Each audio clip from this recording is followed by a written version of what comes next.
everybody, hello there, and welcome to the Hell Zone. You're here, hello, I'm Dan, and we're going to be chilling in Minecraft today, as you can see by this. I hope you are having a lovely start to your week. Mondays can be, rough for everybody, of course, but still, stay positive. Gotta be positive. 1 + 1, that's positive. 1 + 1 is positive. It's a positive addition. And that's your math lesson for today. I hope you've learned a lot. Now let's play some Minecraft. Remember this place?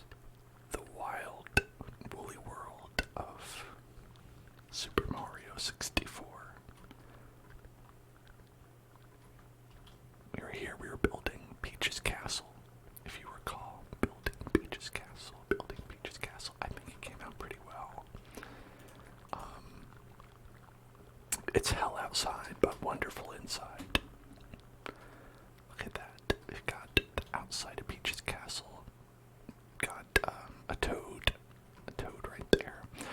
And then we've got the sun and the sunroom. We could do with a little bit more lighting. It's a bit dark. And, okay, nothing over there, but, even still, we've got the secret room that goes into this place and includes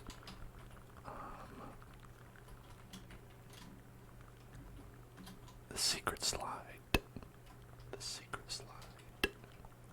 You gotta be crouching to get to the secret slide.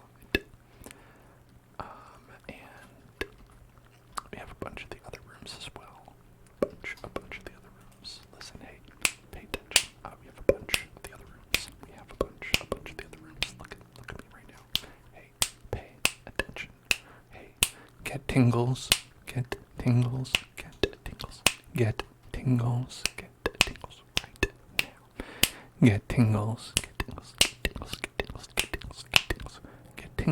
now. Get tingles right now. Thank you. These are some coins. I couldn't think of anything better for coins. They don't really look like coins, but they are smaller than the regular blocks and vaguely shiny. There's Whomp's Fortress. You can see down there, Whomp's Fortress. Whomping it up. Whomping it up. Whomping it up.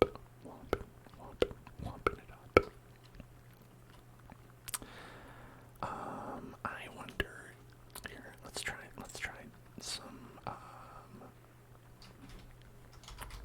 let's just do torches, it's that kind of castle. I feel like it's a torch-based castle. So maybe just a little bit of light. Just a little bit of light. Maybe just a little bit of light. That makes it look a little bit friendlier,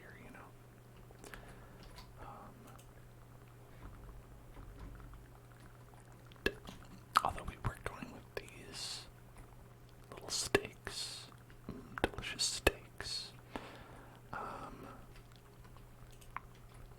But perhaps in these rooms, it'd be better to go with torches. Some gorgeous torches.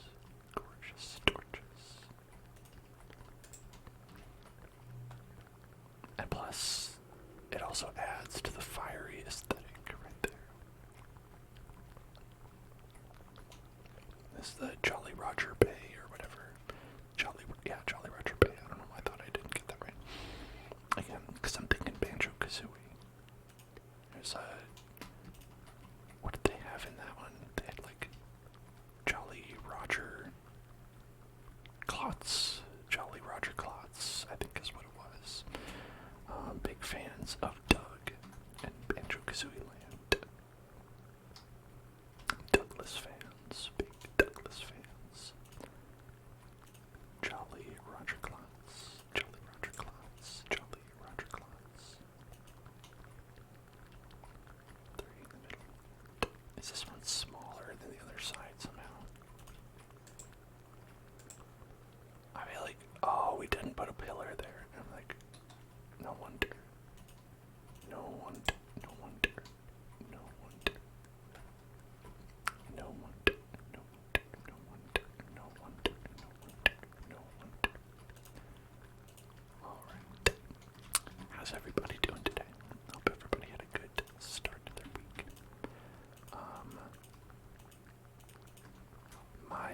partner's coming back from their weekend trip that they took today. So that's exciting. They might even be coming home during the stream. I might pause and go say hi to them when they get back.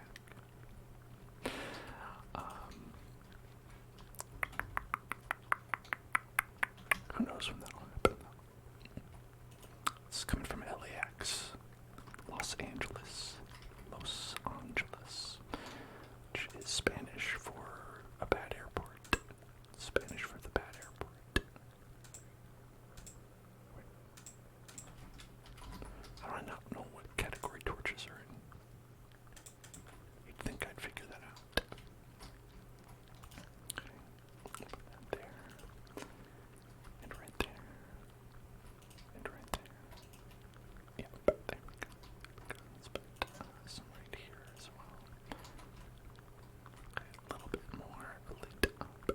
Make it lit.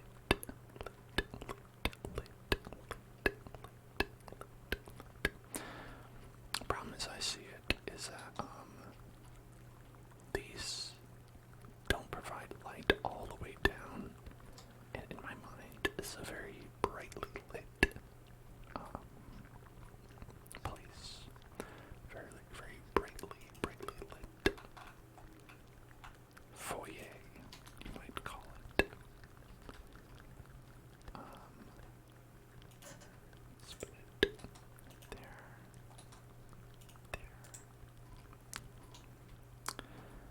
And I think that it is. I think that it is.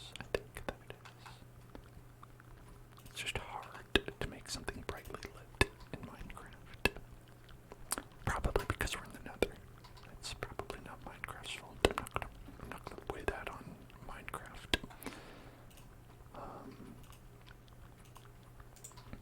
Just sort of make this look very sacrificial over here. Kind of a nice sacrificial look.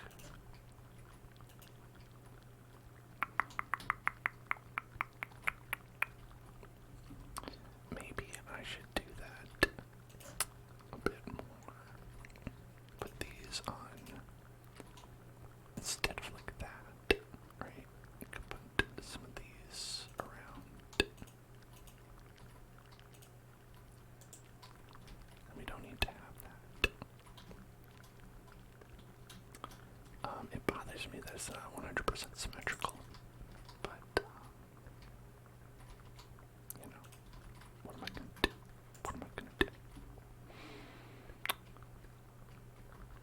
Okay, let's do that on this one as well. Right. Make it less messy. Less mess.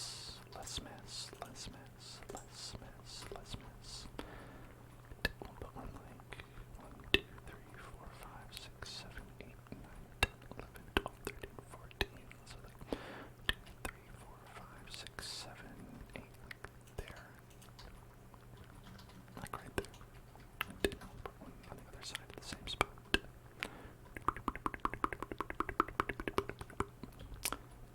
Great. Yeah. And might as well put some right here in the entrance as well.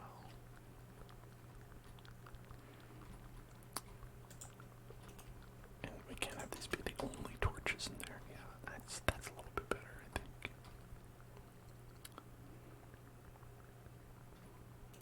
A little bit brighter. A little bit brighter.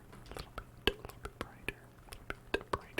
A little bit brighter. A little bit brighter. A little bit brighter. A little bit brighter. Just a little bit brighter.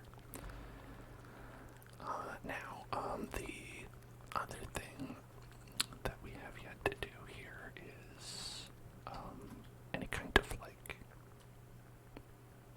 back room in this area, you know, and the second floor as well. Because currently we just have the second floor going to nothing, as you can see. And we don't have to have that be the case, like, you know, things like this we have here, they're just like, you know, those don't need to be here. In fact, I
that's our Mythbusters-esque test that we do when we build structures from video games. We say, is this possible in real life?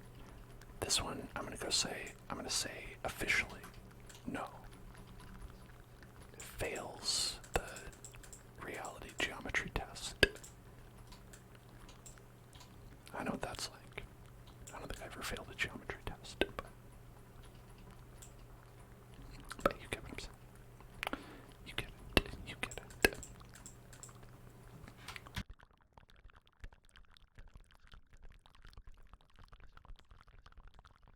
Whoops, forgot to turn the mic back on. Right, there we go. There we go. There we go. There we go. And so we could put a room back here. We could.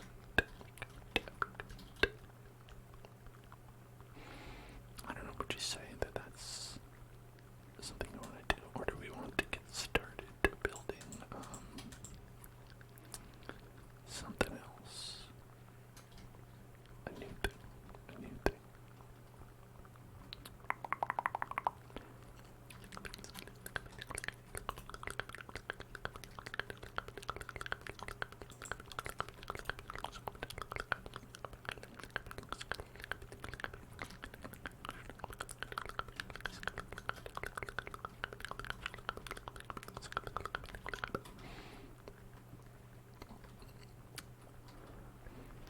I think floor 2 is kind of like space, almost, right? It's kind of like space, basically.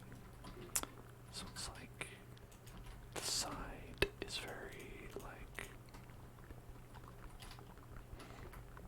let's see. I'm gonna get the wooden axe. I want to say that's what it is. Is that it? I always forget. Yep, that's it.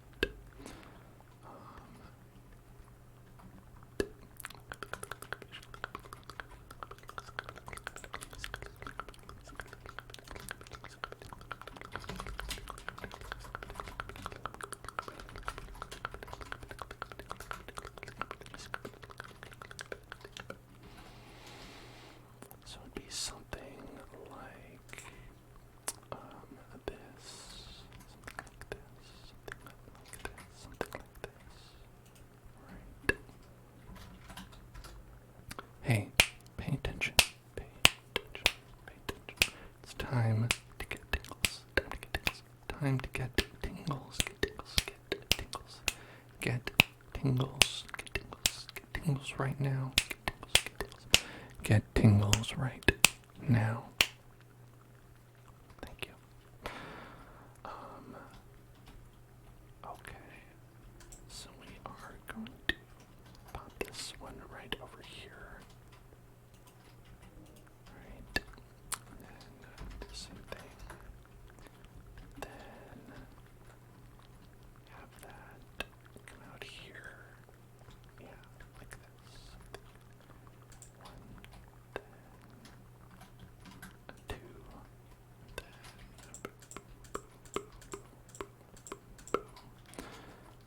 go.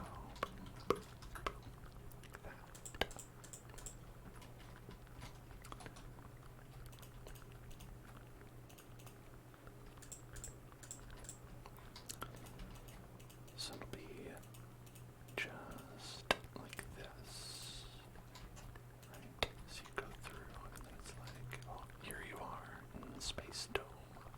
The space dome.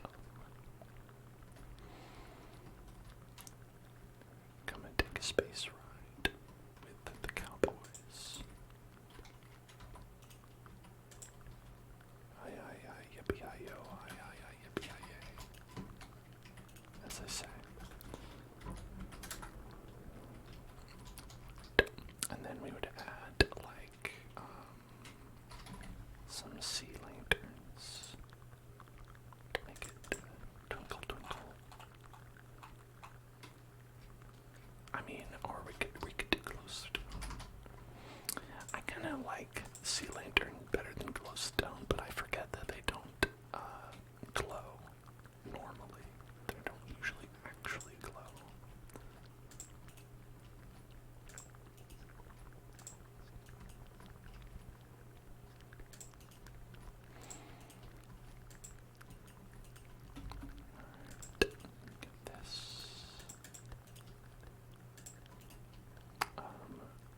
So like when appropriate, I do try to like use glowstone, but even though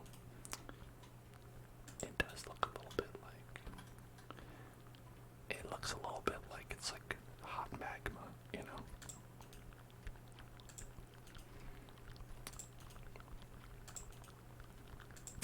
Like I would ideally have a block that is just white, like white luminescent.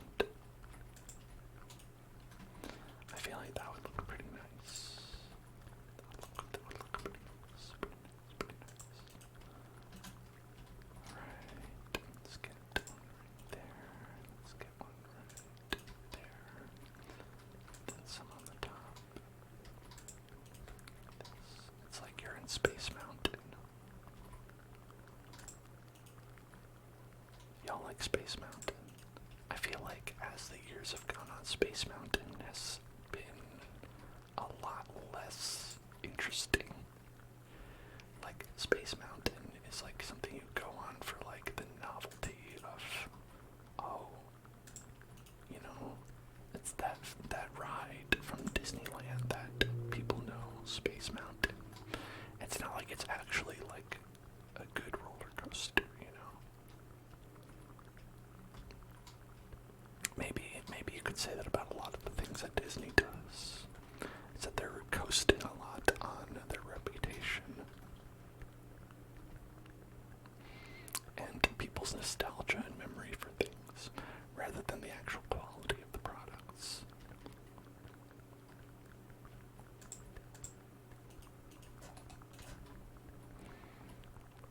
Alright.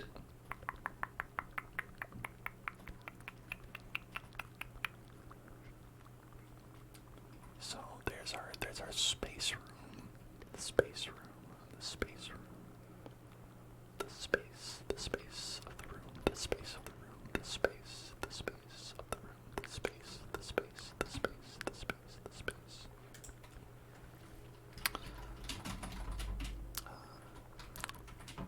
I almost typed Super Mario 54. Oh, that would be quite a downgrade. What does the second floor look like? That's what we want to see.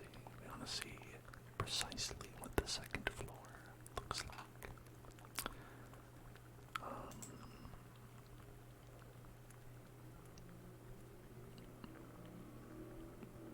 Okay, I mean, I pretty much nailed it. Pretty much nailed it.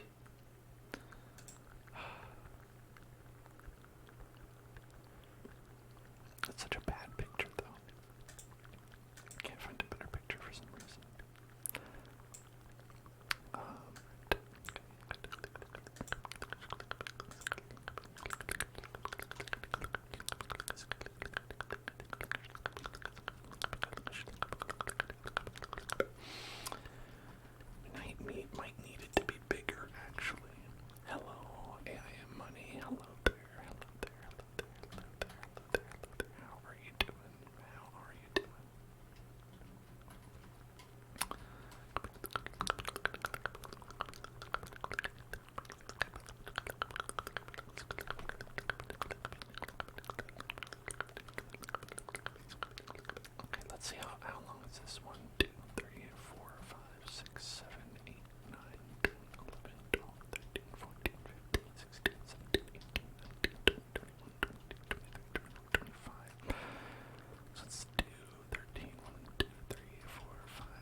So this room is actually curved.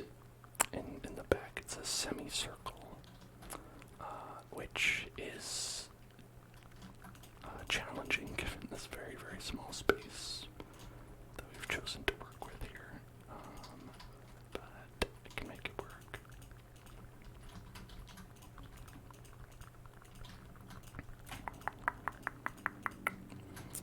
It might not look quite round, but then again it is Minecraft, so I'm sure it's understandable. Gonna make it look as round as can be, as can be reasonably. Then this part is actually the same. Yeah. Okay, so it's like the same as that. Hello, Galax Max. What's up? How you doing?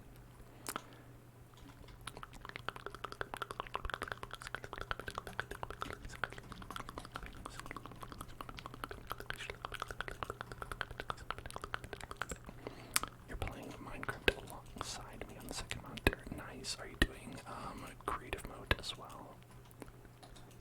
Or are you doing survival?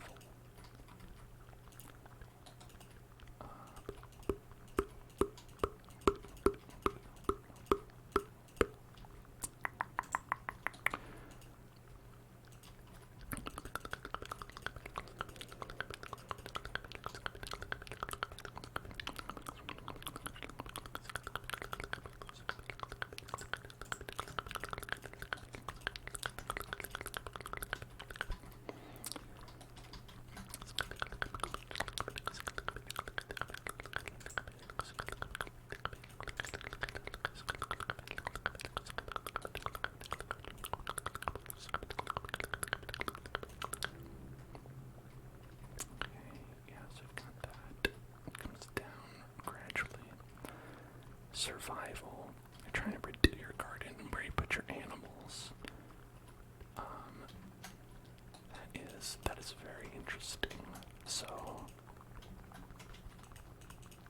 I don't think I ever quite made it that far in my survival games where I was able to like put down roots and like really build a nice base like that. Usually I end up being like, okay, alright, let's do the story, and the story's done now, let's turn on creative mode. I think that's kinda how we went. We did this.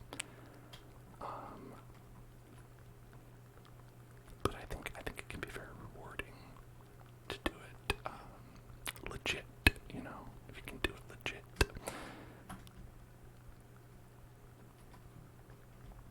Because then it's kind of like, you know, like we've been doing in like Don't Starve or Terraria or even Stardew Valley, where it's like, you know, you're finding things that you earn, you know, the value of hard work. Teaches you discipline. No, I don't. It's just satisfying.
So now we have little clouds in the night sky as well.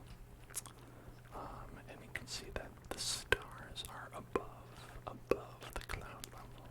So I'm going to affect that as we're going up into the sky, as you get higher and higher into Peach's castle, right? So the first floor is like the ground, the regular sky, and then as you go up, boom, you're in the stratosphere already. Boom, like that.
this is how you go to the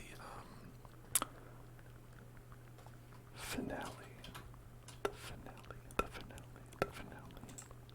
The final boss in the sky. Wow, he really is.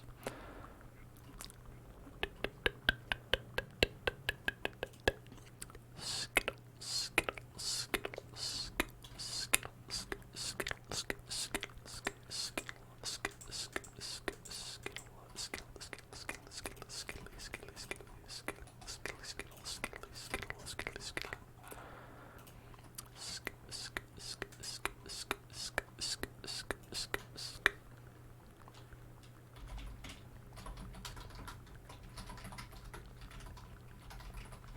$50 for this one. And this goes to Wet Dry World. And I think Tall Mountain, I'm not. I think it goes to both. And it also lets you into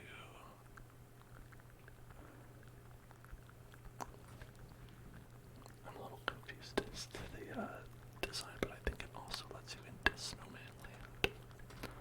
Snowman's Land. Snowman's Land. Snowman's Land.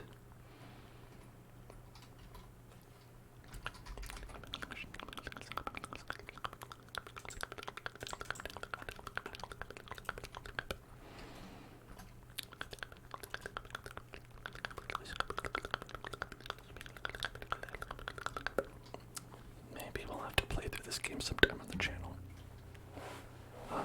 It's been a while. It's been a while since I played Super Mario 64. Probably too long.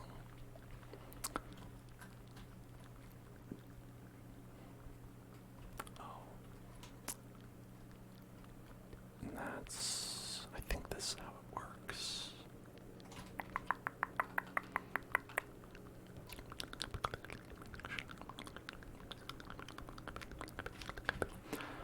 Oh, you know, we forgot one of the fun areas on the first floor too. I forgot about this.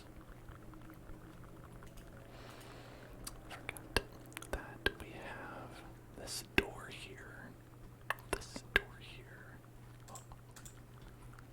Hi friends. Hello. Hey, hi, hello. Oh, they're just waiting to get out. They could not wait to just burst forth. And let's see.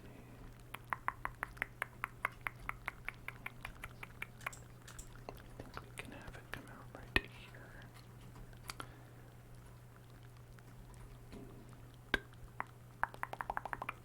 So, this is the part. No, we need this one to be here. Okay, so we want the wall. Or we could make the wall out of this brick and then kind of cheat it a little bit. This is the part where you have that painting of the princess in the hallway. And you're like, oh, damn, I only needed 8 stars to beat this game, apparently. And then you fall through the floor into Bowser's Dark World. Because they trick you. They trick you into thinking Bowser's like, oh, you fell for my trap, Mario. You're such a dumbass.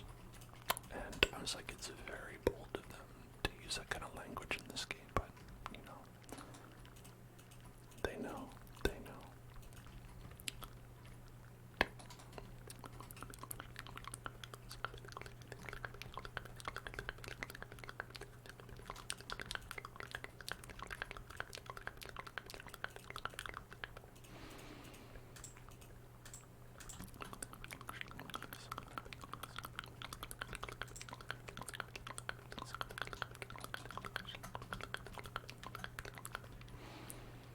Of course, it runs right in between.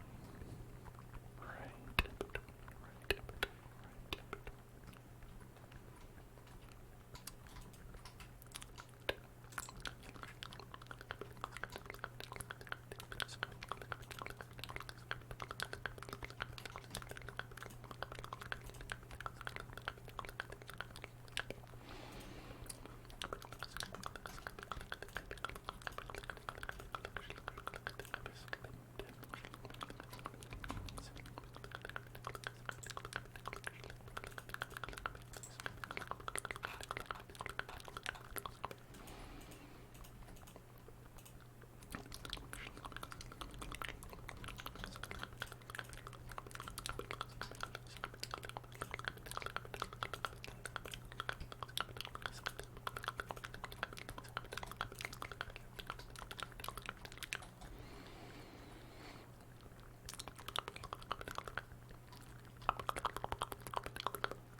it's gonna look like it goes all the way. Right? It's gonna look like it goes all the way to the wall, to the window, and to the wall, to the window, and it's gonna look like it goes to the wall. And then there's gonna be a beautiful painting right here, a tantalizing and delicious painting. Right there. So you want to get that painting, but then, oh no, you fall down into the depths of hell. And that's Bowser's trick. Congratulations, you've fallen for Bowser's trick. The Bowser's trick.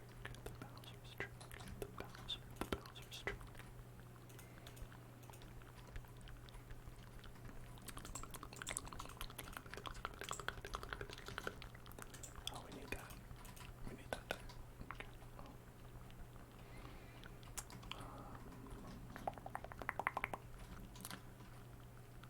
Can go like this.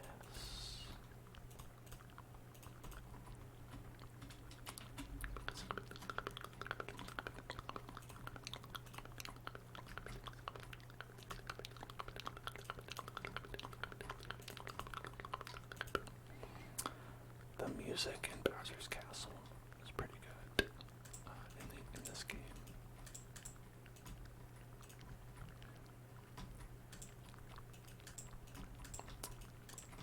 Seems very, very sinister, despite how kind of like Bowser's never really that, doesn't really seem that dangerous, you know? So it's gonna say, I'll put this behind, it's gonna be, say, welcome to Bowser's Dark World.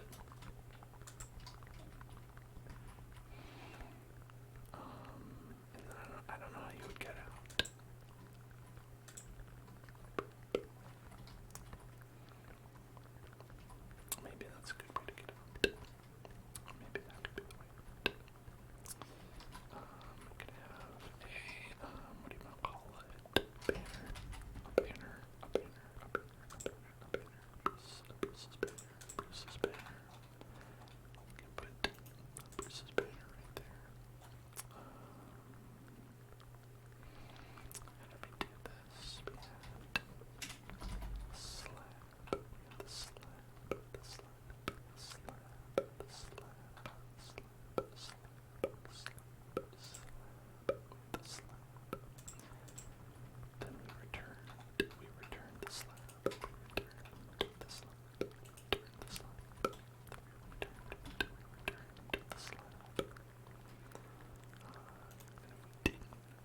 was inspired to do this. I don't know if a lot of you know this. Bowser was inspired by Dark Souls when he made this castle. Bowser always really enjoyed just the painted world. He was always just really into it, and as a result, you know, when he took over Peach's castle in Super Mario 64, that's what he based a lot of his design ethos on. And I think that was very bold of him and forward thinking. I mean, especially so considering that it had not been made yet. You know, that's just how forward thinking Bowser can be sometimes. You know, that's why you call him a visionary. In terms of architectural design, certainly the kidnapping and the war crimes, not one of his better qualities, but you know, you learn to take the good with the bad. Whoops. You learn to take the good with the bad.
sky.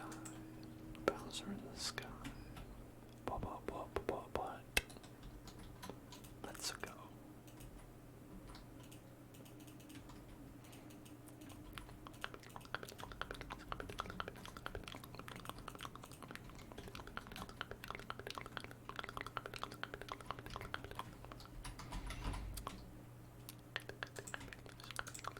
I could do this. I can also do this. Thinking about it. Oh, it exposes a design flaw. Which is that I was being lazy. Not putting the block right here. Oh. Tisk, tisk, tisk. That's what I get.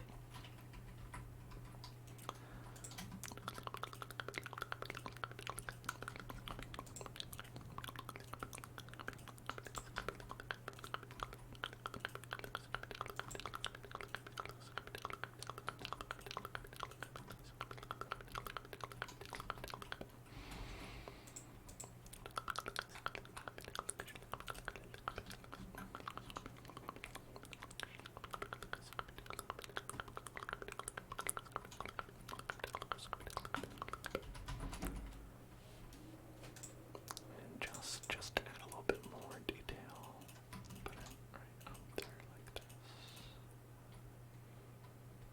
You can jump on it. Whoops. Well, there's a reason why you wouldn't want to do that.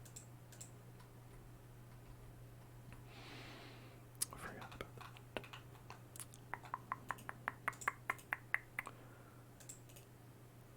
There, that one's more like Bowser anyway. Okay. So that's how you get in there. Also, we're gonna have mini pictures of Bowser's along the way.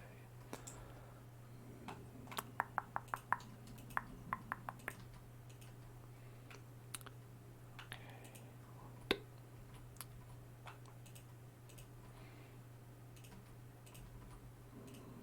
There we go.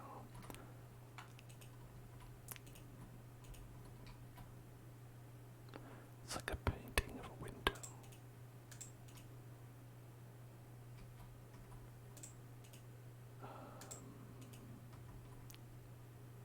I'll say that's Bowser, right? I'll say that's Bowser.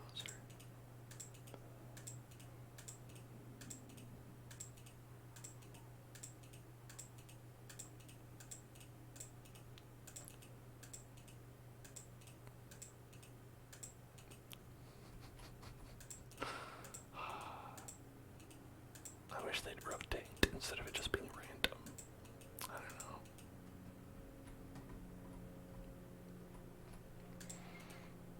Oh, no, not this. Boom, boom. There we go. Oh, my God, I missed it. I missed it. I was too impetuous. Too impetuous. Too impetuous. There it is. Okay.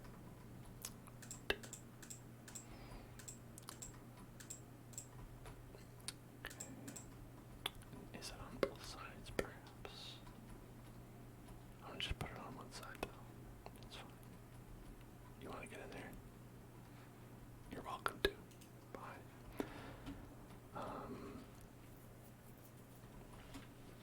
So that looks great. I've got all kinds of fun worlds to explore. There's the 50 star, which, as I said, is wet dry world back there. I don't actually know how much space we have for that. And then there is this area back here, which goes over here. And thinking about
it's fine, but it's not like memorable. Like I feel like the courtyard is pretty memorable.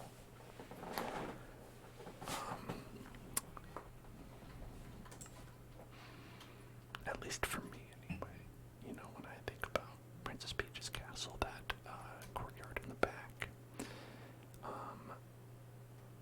like, there's like a couple things about it that I remember distinctly, and it's like that. It's very, like, peaceful and quiet. You know what I mean? Like, and it's like outside in a way where you're like, wow, you know, I wasn't expecting this. I opened up a door and now I'm outside, just a courtyard, and that's how that works. But you know, considering the expectations that I had as a child person, it was very much like, oh wow, this is very nice. Wow, wow, I didn't expect this to be, you know, quite so serene like this. It's very chill. It's a very chill place. Chill place to be.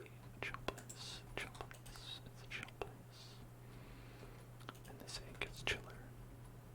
If you think it's chill now, wait till you get chiller.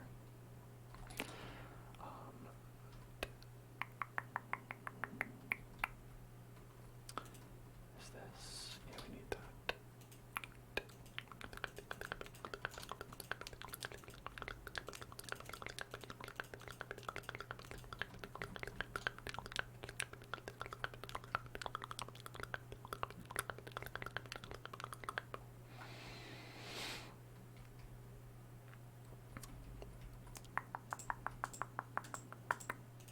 We want these to be brickleberries. Brickleberries.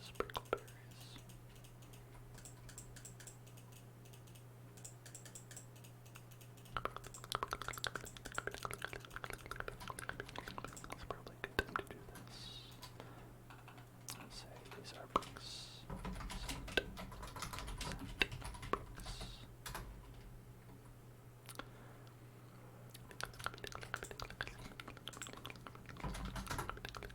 Oops.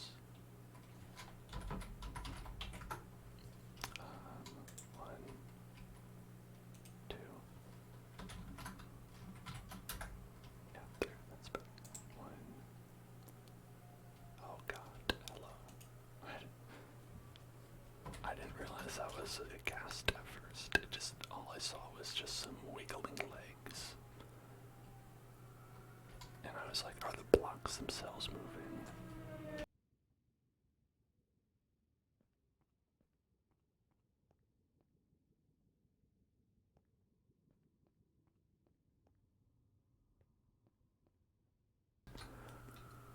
Ambulance, the ambulance, the ambulance, the ambulance, the ambulances. Always with the ambulances.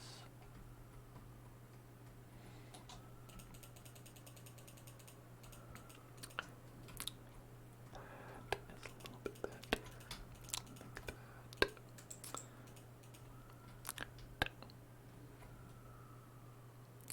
And I mean, this part is not completely accurate. Like, didn't have this backside to the wall, but we literally have to. Right. So we've got this long hallway, and I do believe we want it to be carpeted. And might be better to do that with.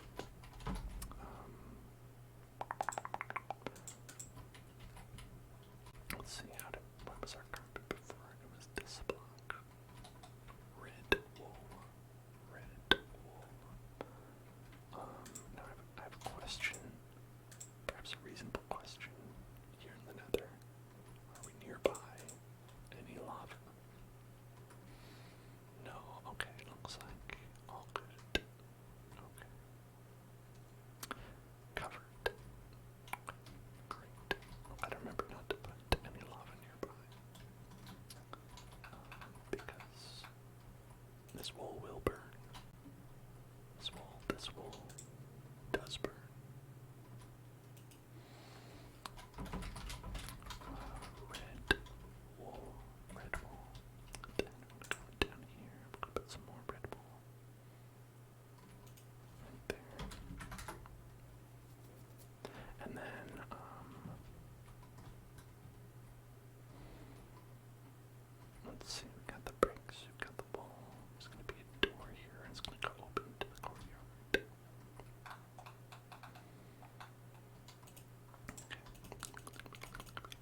So it looks like the courtyard is actually behind the castle. Like the back side of this wall right here looks like the outside of the castle, like a castle wall. And then it's like covered by like bricks surrounding it. So it's like they have the outside of the wall and then just a line of bricks. A line of bricks, which actually probably looks terrible from the outside. If you actually like, oh, the car's going off.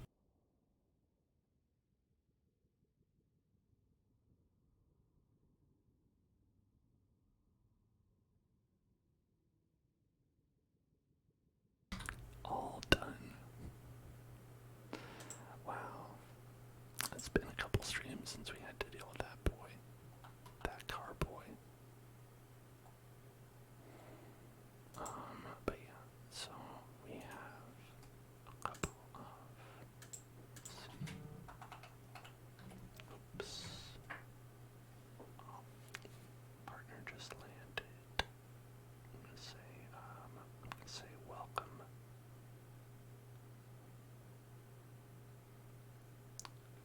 And then I'm going to properly mute my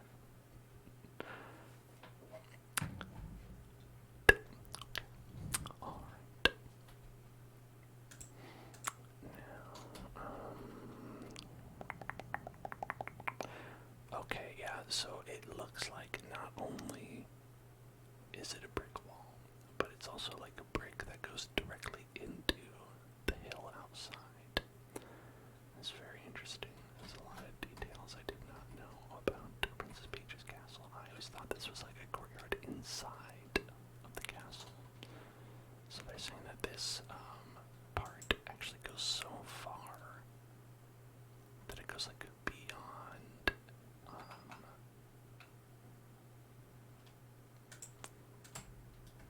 well, actually, you know what? It doesn't really make sense as with other things in Princess Peach's castle. It doesn't really make a lot of sense because Princess Peach's castle goes way farther back, I think, than this gives it credit for, than this hallway. This hallway can't be long enough. This hallway would have to be way longer than it actually is to go all the way to the back of the castle.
certainly see, certainly see. Oh, it's packed. This baby's packed with stuff. So many things and items. Activities and room for them.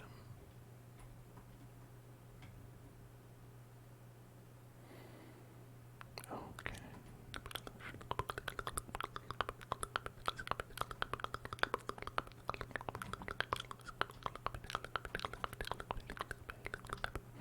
I don't know what part of the castle's supposed to be in here.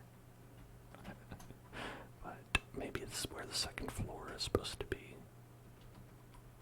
Like, ideally. Like, maybe that's kind of the idea. But it doesn't work because on the other side of this is not like a ladder that goes like up. Right? That would be a totally different looking castle. Well, in any event, in anywho, let's make the outside part look nice. You know, we've been working on the interior, but what about the exterior? What about the exterior?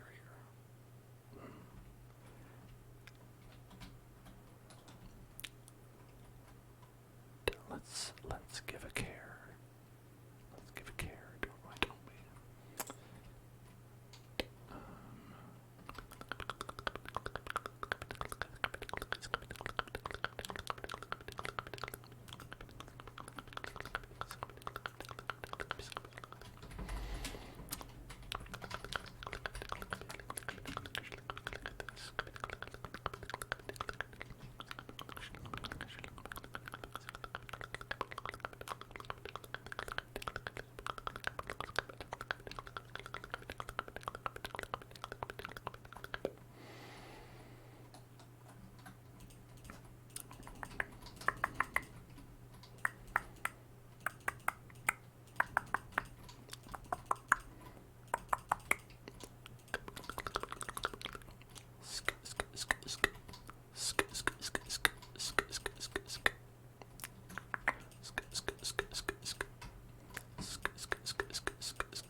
A sampling. Now Mario trees. What are they most like? Are they spruce? No, they kind of look like they'd either be an oak or a dark oak. To me. Let's get that bone meal. Let's get that bone meal. Bone meal, bone meal, bone meal, bone meal, bone meal. Can I get a bone meal on the dollar menu at McDonald's? Give me a bone meal. Can I get a bone meal? Can I get a bone meal? Oh, does it not grow? Because we are in hell.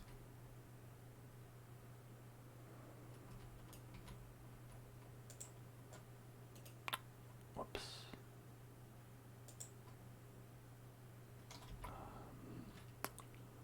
What about an oak sapling? An oak sapling. An oak sapling. Alright, the oak grows just fine. No problem there. But the dark oak, oh no way. Dark oak simply could never. Okay, what about that? I've got, let's see, 1, 2, 3, 4,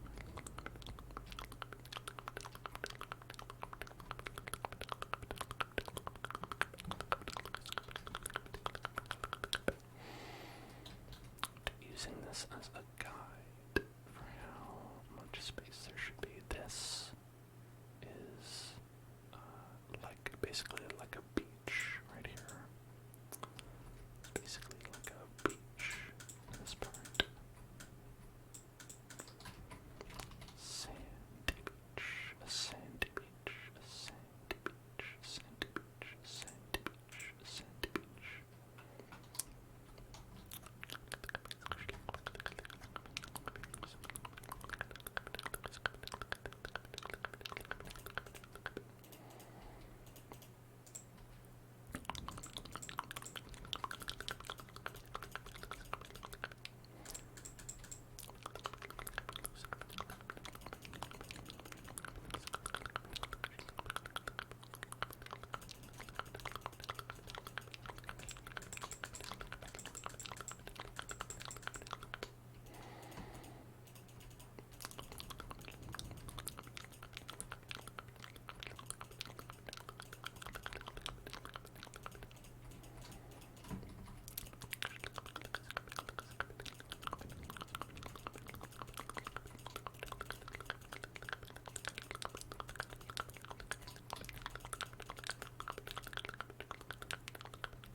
Right here to right. Here, we're gonna say sand. It's gonna be sand right there.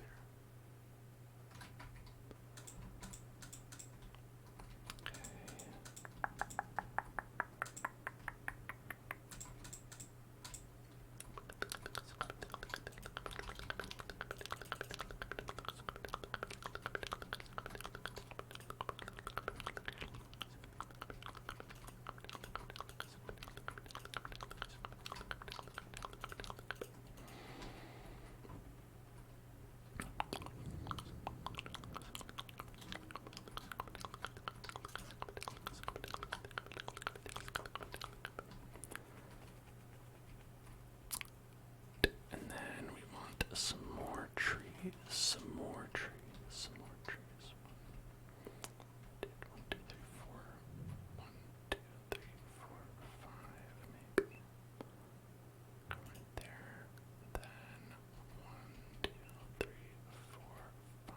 And let's go back. 1, and then 1, 2, 3, 4, 5. Let's try that. Take a bite of that bone meal.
so many?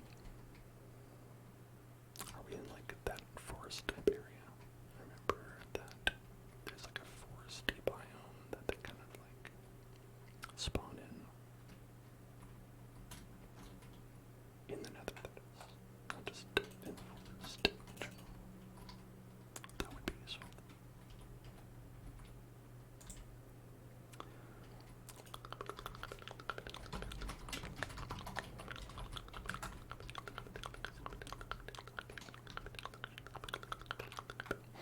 Then there's 4 trees here.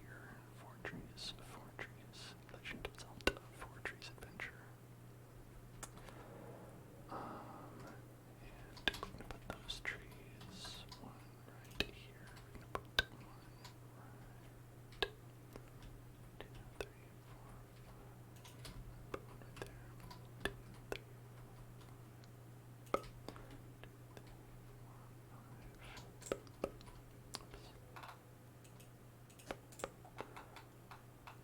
3, 4, 5. I think that's good.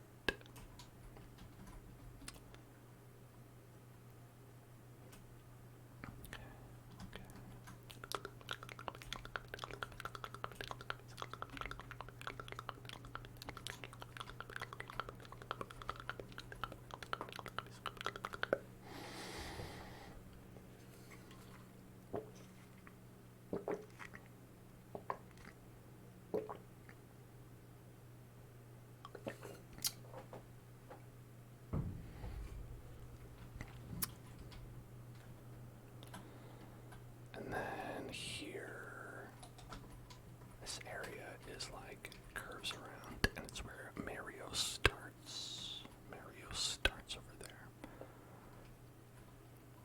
You know, I find it interesting. It's like you start in.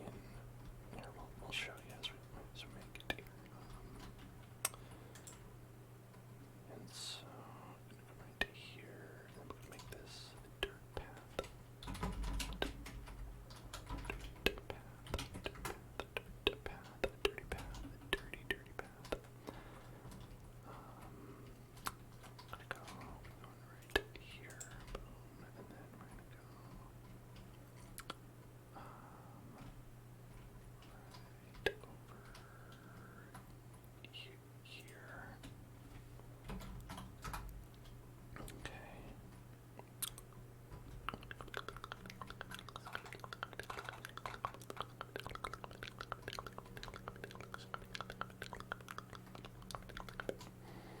I think we wanted to go back to over here. There and there.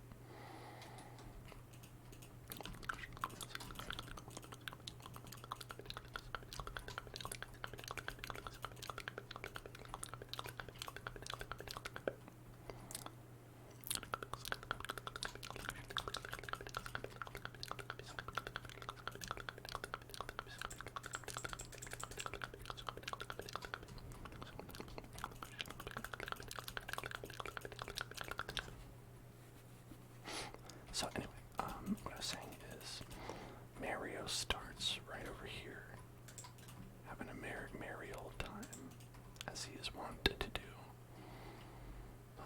And you have the option of going around, and this is where the path goes, but it's way faster to just like cut across the trees and go straight to that castle, offering Mario the horrible moral choice just as you start. Do I vandalize the courtyard of the Princess Peach to get there faster? Do I trample all over the grass that the groundskeepers painstakingly maintained for Her Highness?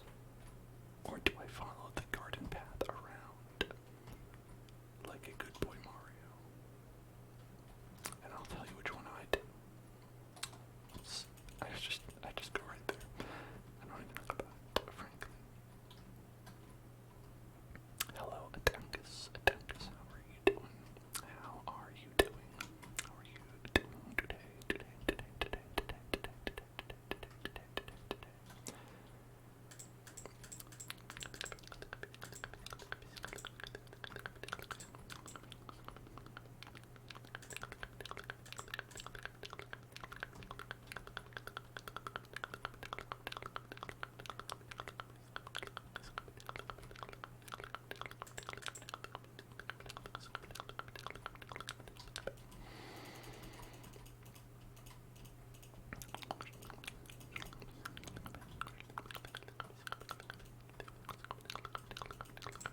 mean, I have been. I live here. I live in hell. It's my home.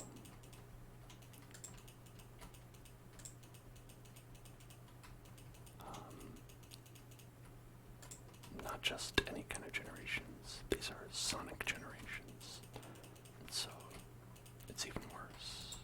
It's even rougher around the edges.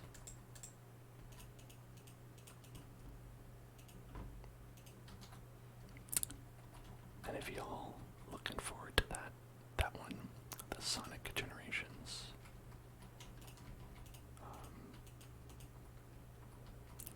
I don't know, it kind of looks a bit rough. It looks like it might be a rough one.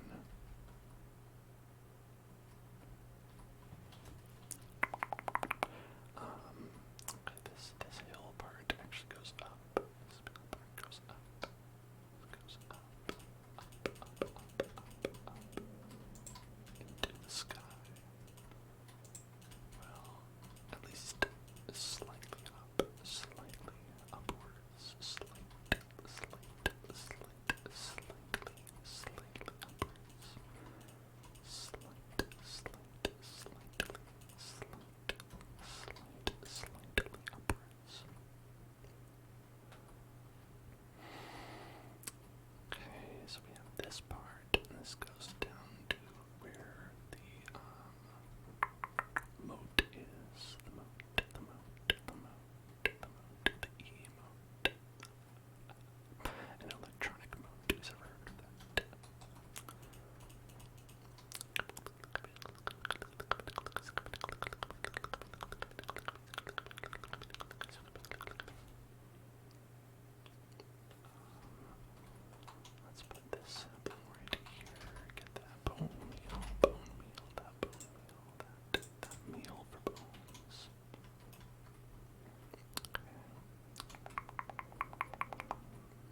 who's some guy. There's a character, some guy.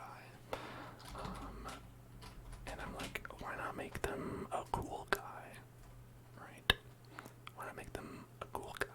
Like, it's just some dude who's like hanging around with Galadriel, and he's like, oh, look at me, I'm clever, but he's actually,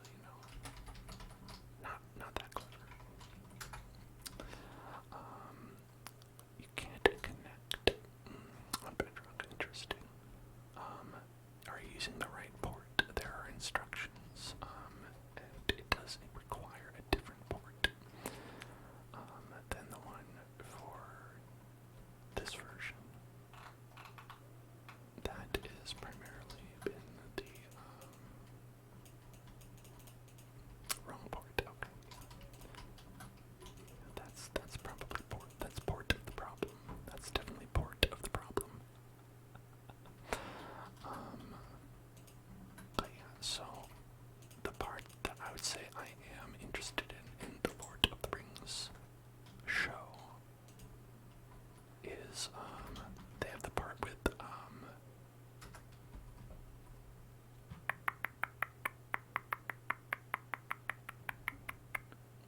like the hobbits.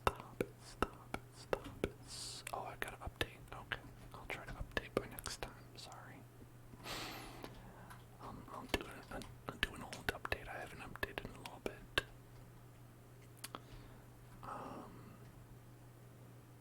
But they have like the Hobbit story, and then well, I guess spoiler. Well, is it a spoiler because it hasn't been confirmed? But like, we all know it's true. But there's a space alien who like crashes down onto Middle Earth, and it's like, oh, who is it? Who is it? And you're like, oh, I don't know who it is. Who could this big man be? Who could this big wizard man be? I wonder who this big wizard man is. Who is larger than the rest of the hobbits? I wonder. But those have been interesting because I have always wanted to like, kind of like hear more about the lore of the wizards in like in that world, because it's like, it's not like they're just, dudes who got magic powers, right? It's been like well known that they are space aliens sent by the gods. Well, I guess maybe not space aliens, but they are, that's strange. That's strange, and I feel like it doesn't really come across in the movies, right? Where you're like, oh, okay, this guy's cool, whatever, he's like, oh, you shall not pass. But then you're like, he's just a guy, right? He's just a guy and a wizard. Oh, he has a hat, and he's got a robe and a staff. He's just some guy, right? No, he's like a god.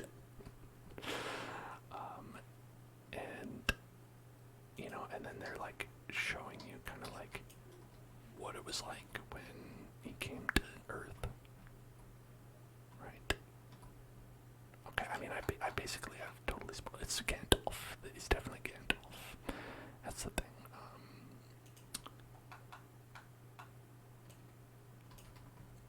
Server is on 1.19. Is there any way to check?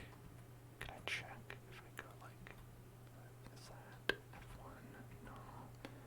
F2, F3, F3, F3, there we go. 1.19, yes, that's what it is.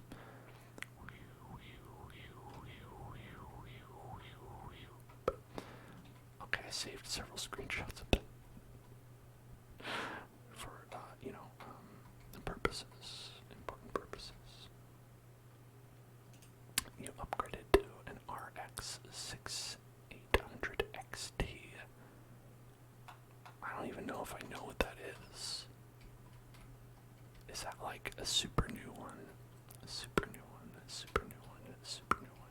It's an AMD. Oh, okay. Alright. I'm not familiar with their like nomenclature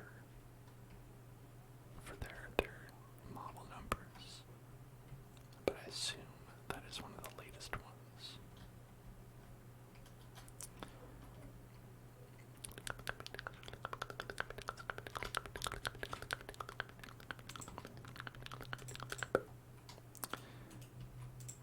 But, so that part has been interesting because when he crashes down onto Earth, he's basically like, he loses his memory and doesn't know how to speak common, we'll call it English, when he lands, so he's just kind of like all alone and doesn't know how to speak. It seems like a really bad idea that he was just kind of like launched into the world like this, but nevertheless, I guess the god or gods of Lord of the Rings were like, "Now you got this, buddy," and they just like yeeted him to Middle Earth, and then they're like, "Go for it, you got this, and he's like, I really couldn't tell you how little I do have this. And so then like the hobbits are like helping him out, well, some of them are, and it's been cute and it's been fun, and that's honestly been the highlight of the show so far for me. And then a lot of the other parts have just been me waiting for that to happen. I'll say the part with their other OC character, who is like sort of an elf, like knight or watchman or something, and he gets like captured and brought to an orc. A goblin. There's no orcs yet. Like a goblin encampment, and made to work. That's been like fun, I guess. It's been entertaining, I suppose. Not like anything to write home about, but definitely not like as boring as the parts with Galadriel. Yeah, those have been really. I've been like, I don't like this very much. Trigger word. The raccoon official. The raccoon. The raccoon. The raccoon official. The raccoon official. The raccoon official. The raccoon official. The raccoon. The raccoon official. The official raccoon. The official raccoon. The official. The official. The official raccoon. The official raccoon. The official raccoon. You are the official raccoon. There are others. There are others like you, but you are the official one. The official raccoon. The official raccoon. Or perhaps it's more like you are a raccoon official, like perhaps who ran for office and were elected as mayor of the raccoons. The raccoon mayor, the raccoon mayor, the raccoon official, the raccoon official. Who's holding office, but also a raccoon at the same time. The raccoon official, the raccoon official, the raccoon official, the raccoon official, the raccoon official.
expecting the fun to stop, I have to warn you, it will not. I'm sorry. I hope you're prepared for the fun to not stop, because we will pop. We will pop momentarily. Momentary popping. Here we go.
Pringles, they changed their logo, and now it's worse.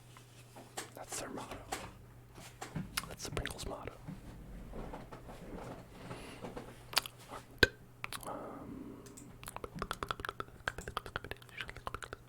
Oh, there you are. Hello, raccoon. Welcome to the world.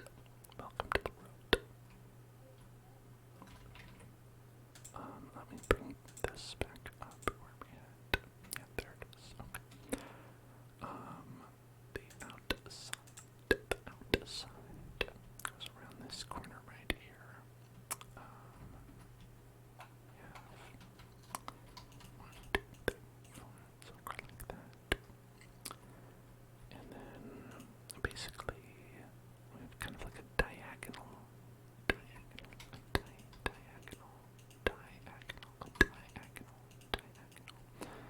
for who knows how long. It's anyone's guess. And then suddenly it goes the other way. Oh my gosh. Oh my gosh. The other way. Can you believe it? And then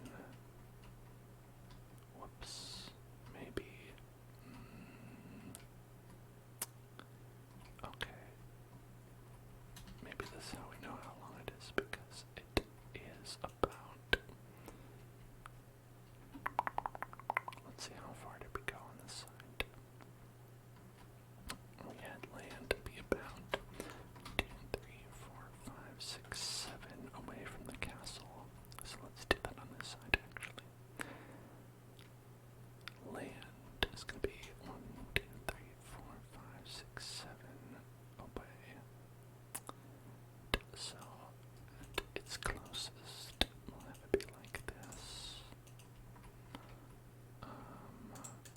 Not quite there. Yeah, but like that.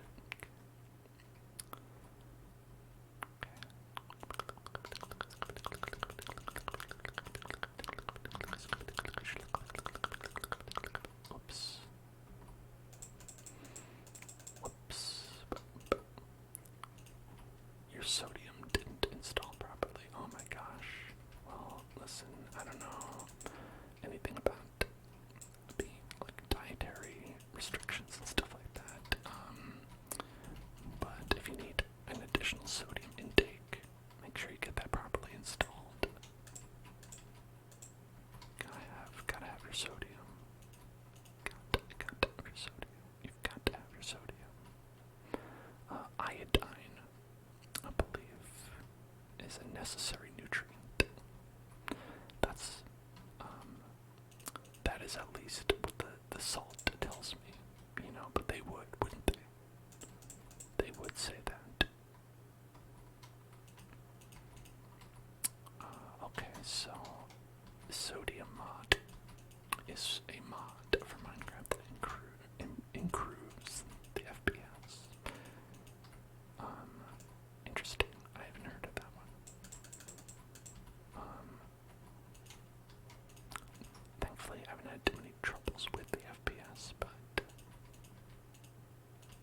suppose if you are running it on high settings, that could be pretty helpful.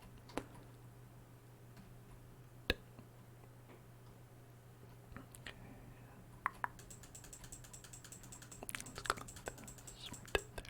Better than Optifine. Oh my gosh. The gauntlet.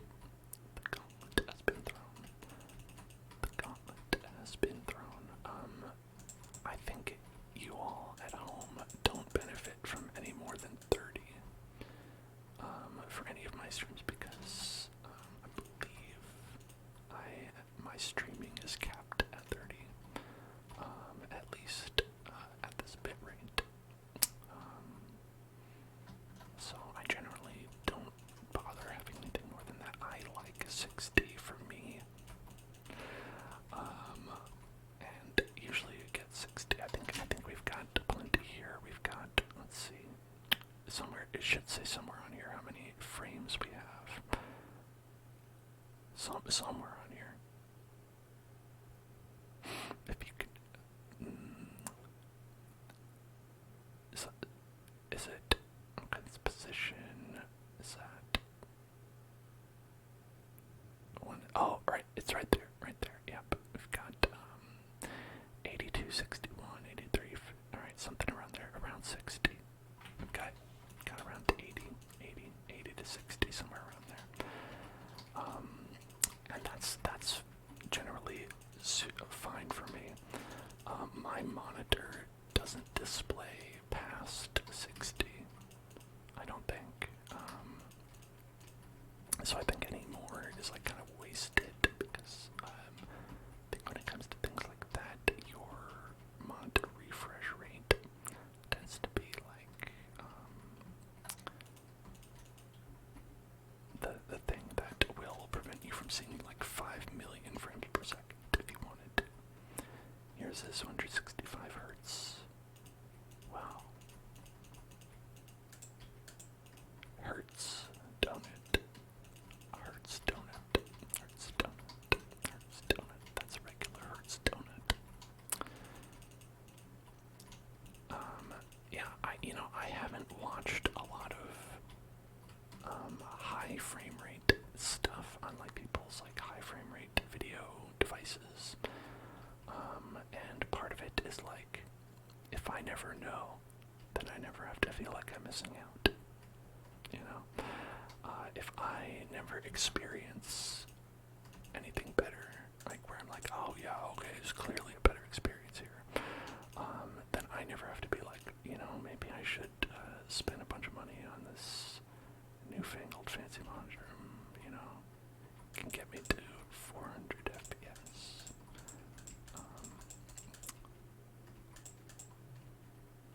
Kind of just live in darkness and be happy with that. So that's currently my modus operandi.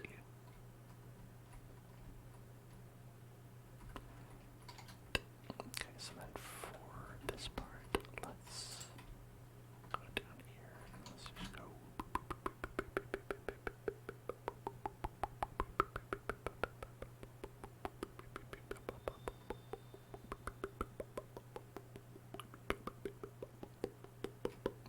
I went too far. Here.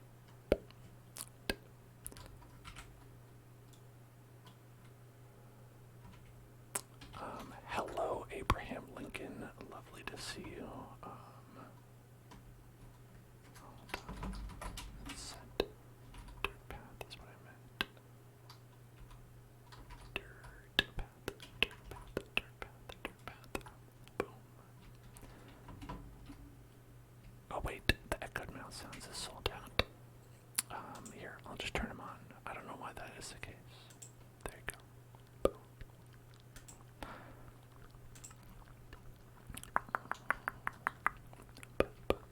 But the popping T and D and pop-a-doodle sounds, the pop-a-doodle sounds like that, are a little bit louder, but that's because that's part of it.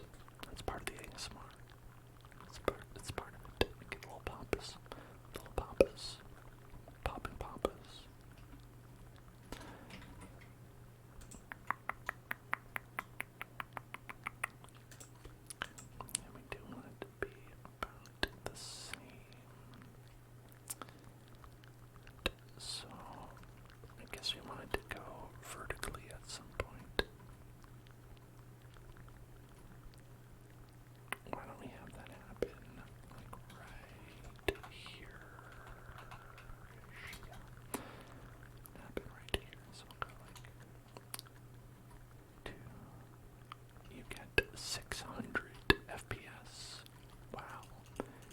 display that with your monitor. I don't know how many hertz configure along with that. Like, I don't know what the conversion ratio is. You can display that. You can go up to 165. So what does that look like? If you had to describe the movement, how does it feel compared to like 60? Fast? Okay. Well, there you go. It's, you know, that is a description, I suppose.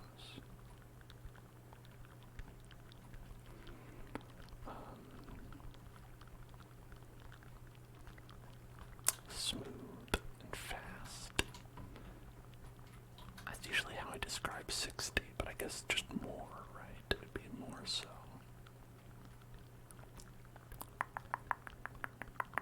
Okay, so we want to get to that height, like right. Is that it?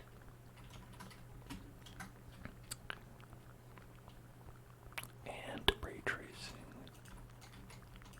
And ray tracing too. And it has pockets. Can you do ray tracing like for real on this Java? Last I heard, it's like you could only do it on Bedrock. Because technically I can trace the Raymans as well. The shader mods. Okay, so they have specific shader mods that do it. Interesting.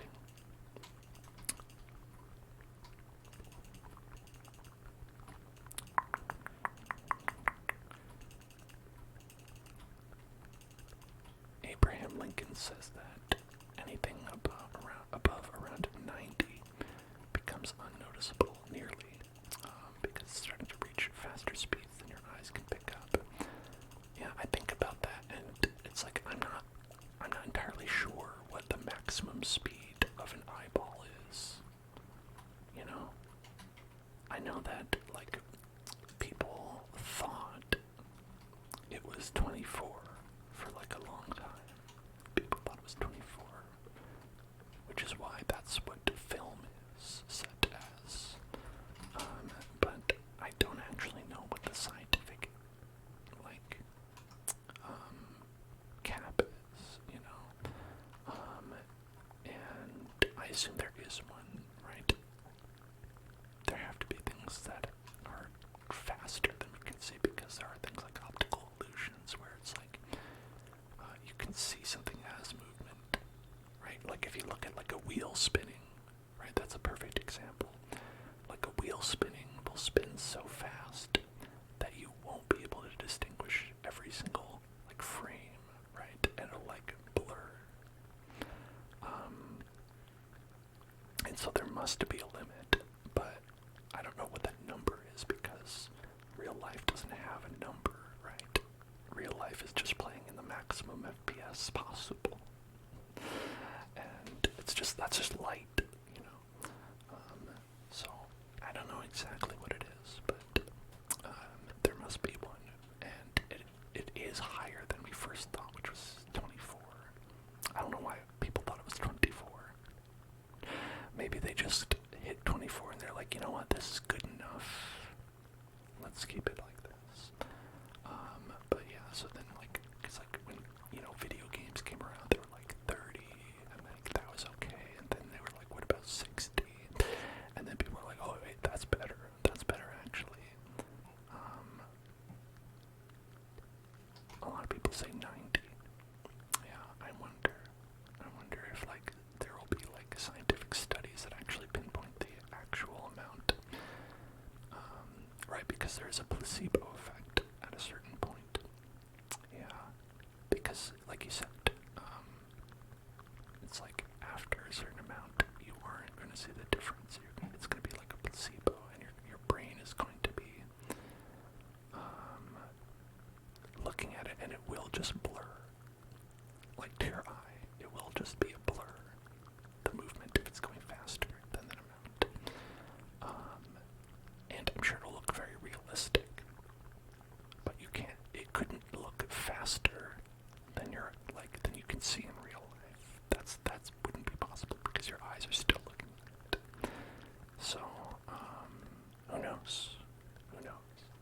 It's always an interesting thing to think about. Okay, now I'm gonna remember what I was doing. That's what I was doing.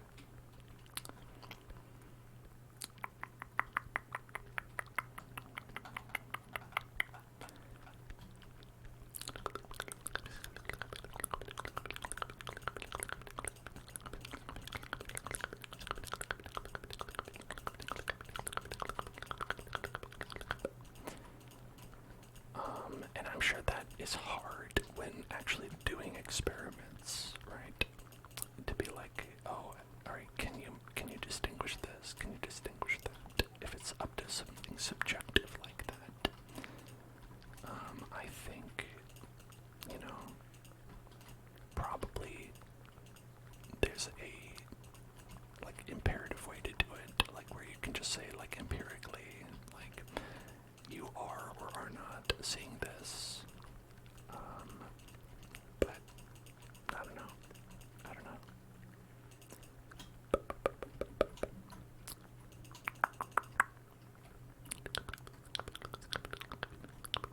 The maximum frame rate would be whatever frame rate matches the time it takes for photons to enter the cones of your eyes and send that electrical signal to your brain. I mean, that would be the maximum, but like, what if it's slower than that too? I guess that would be the theoretical possible maximum. Because I imagine that's quite fast. Charla, hello Charla. Charla. What's up?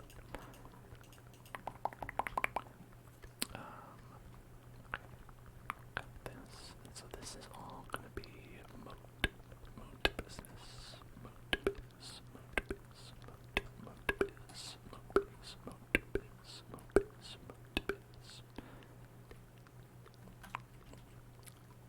To take into account processing time. Yeah, exactly.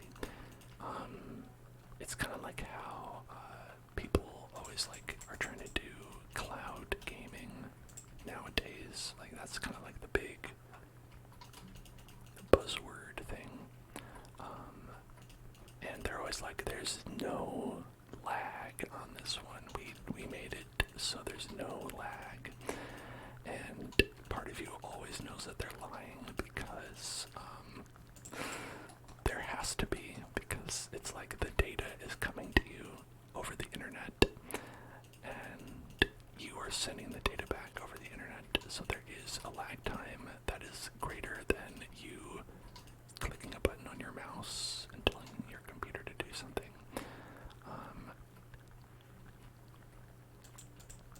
That's like it's kind of like that, but on a shorter distance, not over the internet. Unless our brains are the internet. I'm glad you like it, Charlotte. Glad you're enjoying it. I enjoy it as well.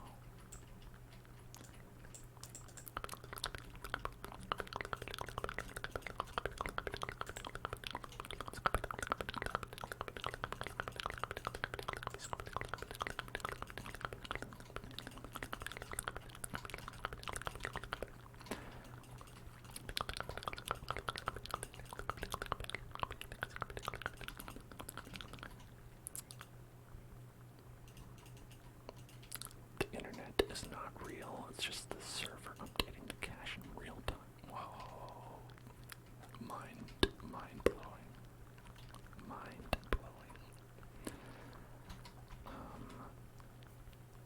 Let's get some stairs.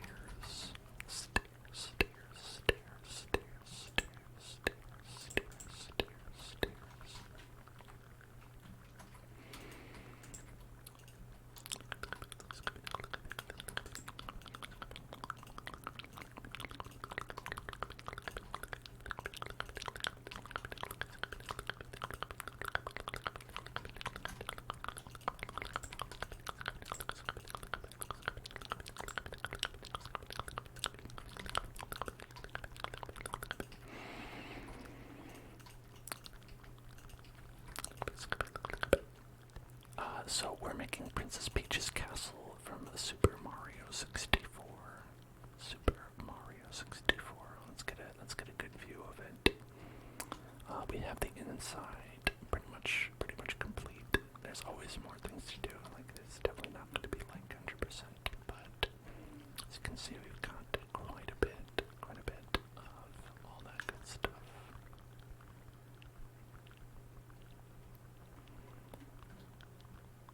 Yeah, and we're building it here in the nether because that's, we're the hell zone. It's the hell world. It fits.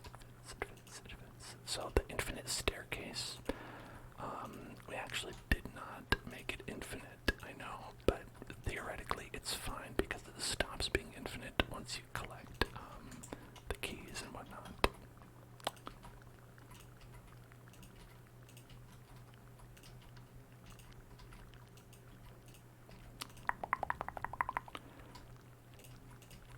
There's like a very interesting, like kind of like pseudoscience sort of like idea that is in the game. Well, it's not like it doesn't originate in the game 999, but it's definitely where I heard about it. Ooh, immersive portals. That seems fun.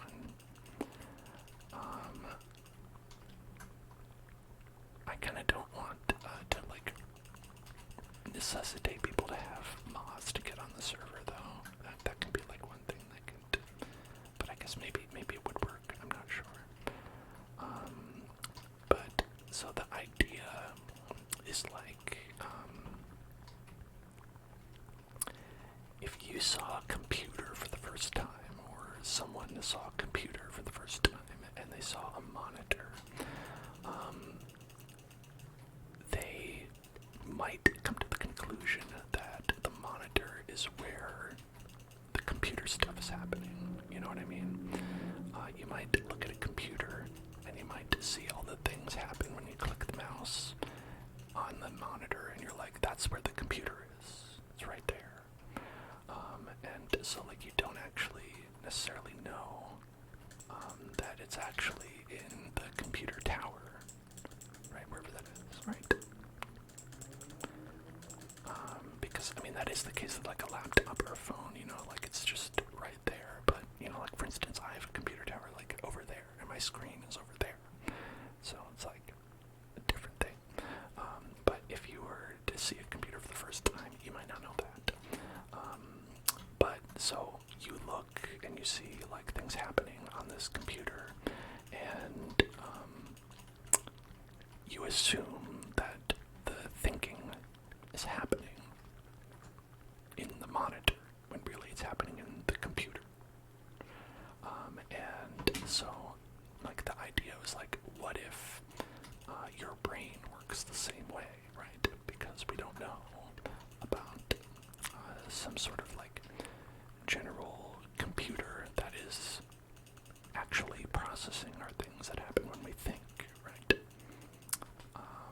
And that it's possible that there's some sort of like brain server setup that's allowing us to think, and really like what we think of as our brain is just the monitor. And that is obviously like not substantiated by anything. It's just something that's like interesting to think about. But like I do think that that's an interesting theory, because it's like, you have various ways of interacting with things, and there are ways that we don't think about. And I don't think that there's anything like, the truth is that our brains are connected to a big server mainframe. Like, that's a cool science fiction type idea. But I think it's fun to think about. Yeah, it's fun brain food, exactly. Which is one of the reasons why I actually really like that series, because thinking about those things, that's like a fun idea. I really love that kind of sci-fi that makes you think about the world in like a different way. And I think some people like get a little bit like wild about it, where they're like, "What? That's the real thing." Like they watch The Matrix and they're like, "That's real. That's how it is." And it's like, that's not true. But it's fun to think about, right? It can still be a lot of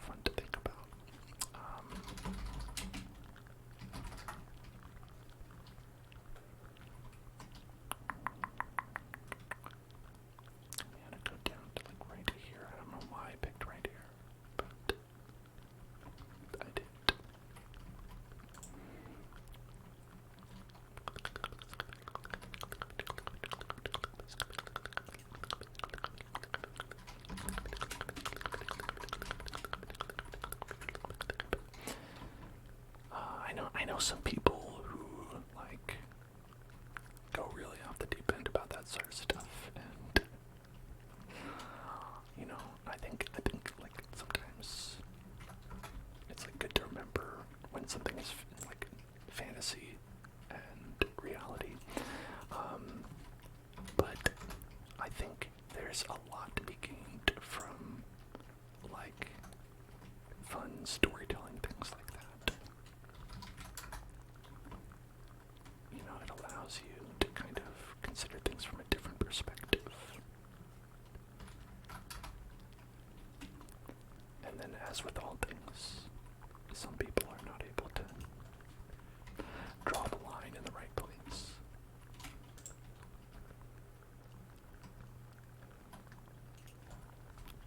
It's like, what if we're living in VR, man? Man. It's like, no, we're not, actually.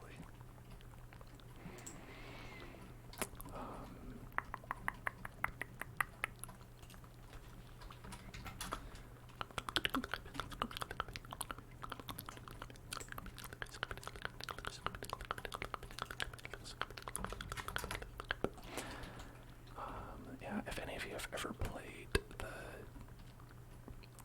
Zero Escape trilogy, the Nonary games, that series, it's full of that kind of like stuff that's like very interesting to think about. And some of it is like,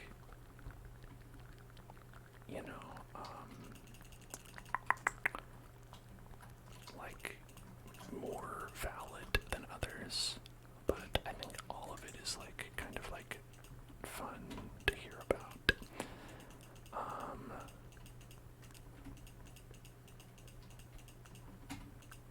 Some of it actually like is like interesting, like math related stuff. Like one is called like the Monty Hall problem, which again was not created for this, but definitely was used in it. And it's the first time I heard of it because I never go like looking for this sort of stuff, but it is out there. And that one is cool because Monty Hall is referencing like a game show where they'd be like, all right, you get to open one of these 3 doors, and they're like, which one would you like to open? One of them has a prize in it. And then so like you'd pick a door to open, and then the Monty Hall part of it is that like once you've selected your door, they'll like have someone open another door, and they'll show you that was like this other door. This one is not where it is, right? So whether you pick the right one or not, they'll show you an empty door. They'll open one up, and they'll be like, it's empty. What are you gonna do? Are you gonna change your choice, right? What will you do now? And the idea is that like you have to decide whether it's better for you to change your mind based on the new knowledge that you have, right? The question is, do you have a better chance of picking the right answer if you change your mind, or if you just go with the same door? Because theoretically it shouldn't matter, right? If someone gave you a choice between 3 things, one of them is right, and then they show you one that's wrong after you've picked, like, there's still a 1 in 3 chance, right? You'd think. But this is actually where probability and reality kind of don't necessarily align.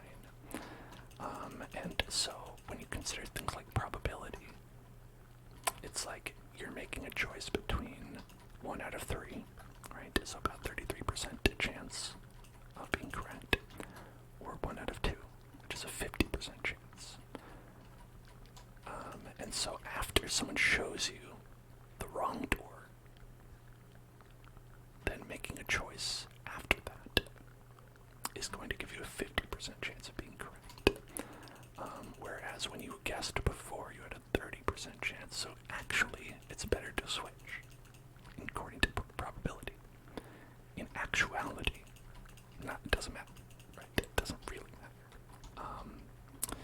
But that's a case where, looking at things numerically sometimes deviates from things in reality. And so it's an interesting thing to think about, because that's an actual, like, mathematical thing that is studied. Or, well, I don't know if it's studied so much as taught. Like, you can learn about the Monte Hall problem in math classes and stuff. They probably won't spend a lot of time on it, but, I'm sure you could hear about it there. Because it's just sort of like a fun thought experiment. And it's funny, the way that they use that in the game is pretty interesting, because they teach you about that. But it's like, so you're in a situation where you have to unlock a locker out of 30, right? You have like a 1 out of 30 chance in getting it right. And then I believe what happens is, like, after you pick one, like, you can only pick one locker, and it has like a gas mask in it, and the room is filling with gas. It's like that kind of thing.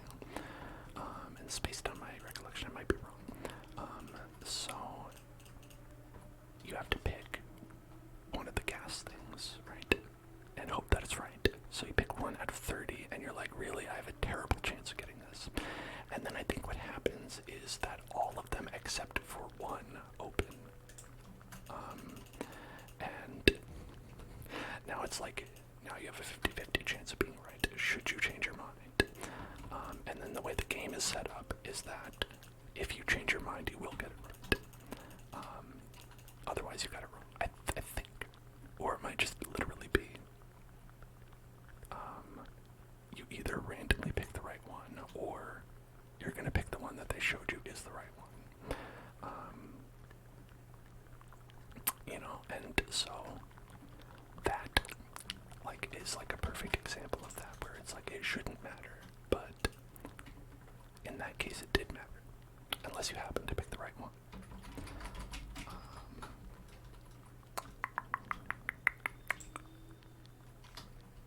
Okay, hold on, which one did I get? I got that one, and so let's get this one.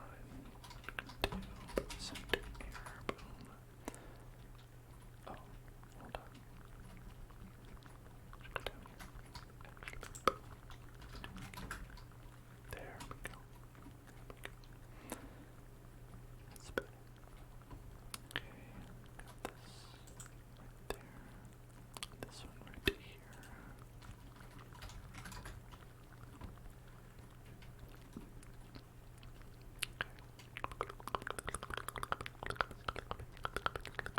Thank you for following a Dragonstone. Dragonstone.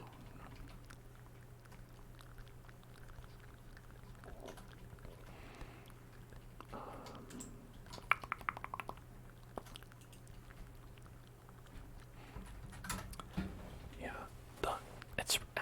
it's one of my favorite like sci-fi series. A lot of my favorite sci-fi series are games, actually, because I just feel like there's a lot of good choices. Like I really like I said, like Zero Escape. I really like Nier Automata. That one you probably know. It's, because that's more like an action game. Also a very good action game. I like that. And actually a pretty recent game. It's called 13 Sentinels Aegis Rim. That was like maybe 2 years ago that came out.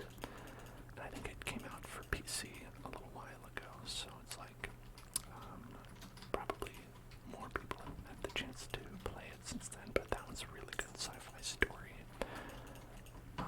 And all those are ones that are like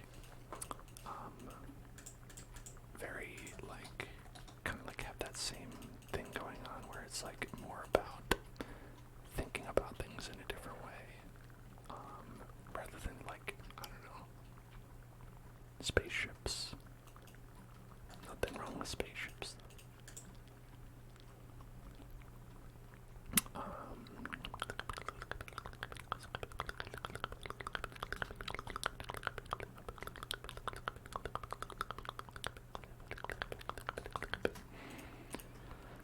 They have a fun one in, I think the third. Actually all these examples are from the third game in the Zero Escape, which a lot of people say is not their favorite. Just these. Oh, my partner's home. I'm gonna go say hi. They just came home. So I'll be right back. They are home, safe and sound. What a joyous time. Anyway, I didn't end the stream leader. Come on. I said I was going away for a second. Just taking a break. Just taking a break. And let's see what I was talking about. Hold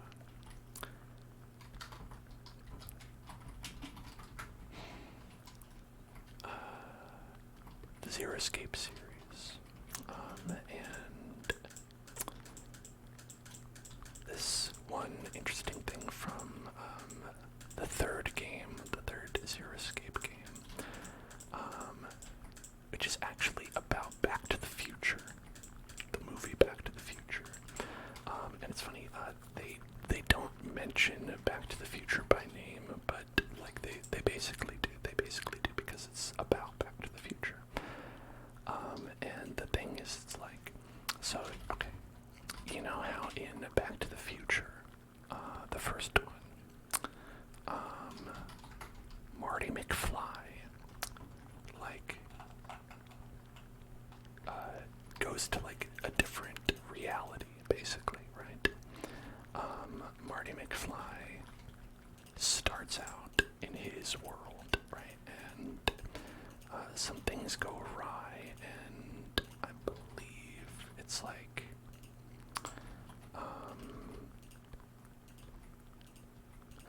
or is it the second? I can't remember which one it is, but in either way, it's like he goes into a different reality basically when he comes back, where he like had a different sort of like life growing up, right? He was his regular self, and then he goes into this new world where things are a little bit different, right? He's grown up, things have been, happening the way that they were, but one thing is different. Say it's like, his dad isn't there or something. I can't exactly remember the details of the movies. But he goes into this new body, basically. But the question is, what happened to the old body, right? What happened to the Marty McFly who lived that other life, right? When Marty McFly goes back to the future and is like put in this new reality, there was a Marty McFly who grew up in that alternate reality. There was a Marty McFly who, like, went to school, like talked to his family, presumably had a different, outcome, right? Like you wouldn't be like completely the same if, like, say, like you grew up with or without your dad, right? It'd be like you'd be a different person. And then what happens to that person when Marty McFly goes and enters their body, right? Do they take his place?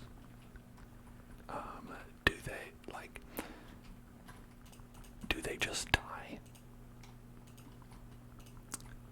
And what's most important is it's like, who was that Marty McFly? It was a different person, basically.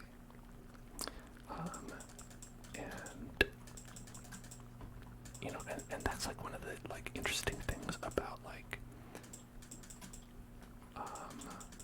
stories about multiple realities and multiple universes and things like that is that a lot of the time there's just another you, right?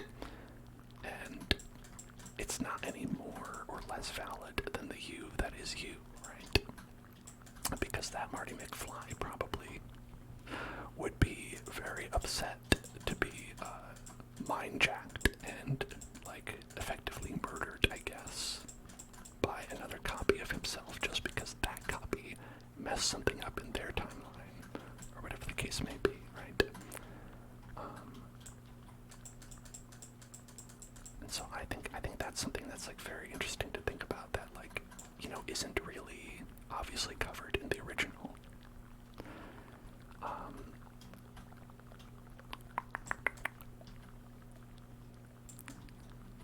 And that has a lot to do with actually the literal story that's being told in Zero Escape. They're not just bringing that up for no reason, because it's that's kind of the thing that happens in that game. But it's a very interesting thing because it's about a movie that I've seen a bunch of times, but never really thought about that. You know,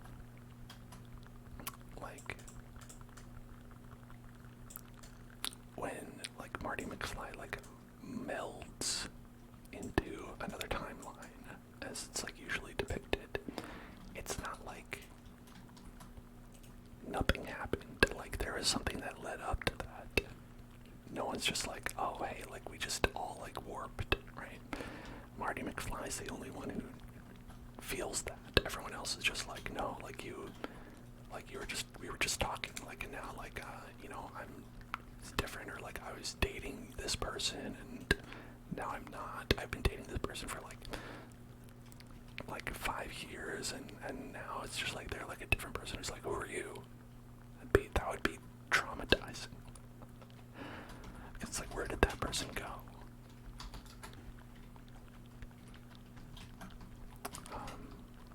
Yeah, a lot of interesting things.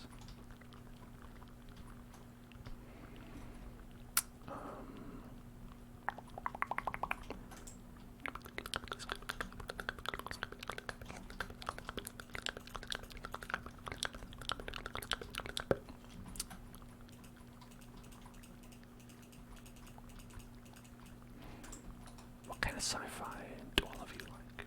If you do like sci-fi, I don't know if any of you are sci-fi people. If you're fictional or scientific.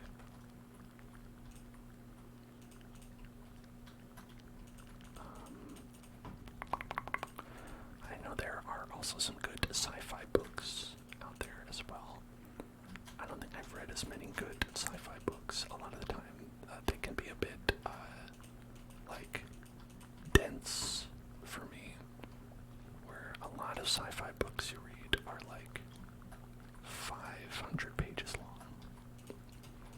And I'm kind of oh, I don't know if I'm in for that. But I'm sure they're also pretty good. I know things like the three-body problem I've heard of, never read it, but, I've heard that a lot of people like that. Personally, I've just got the one-body problem myself, just that I have one. That's really all I'm trying to work with myself. Okay, not this, over here. What happened? You okay?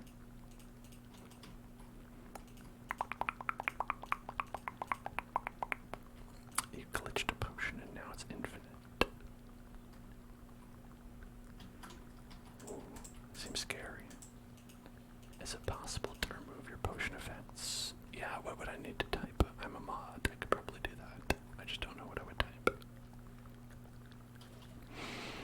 Sci-fi needs a lot more explaining and world building compared to fantasy. Yeah, it definitely does. It totally does. Yeah, and I don't think that it's a bad thing. Right? It's not necessarily a bad thing that they're so big. It's just it usually deters me a little bit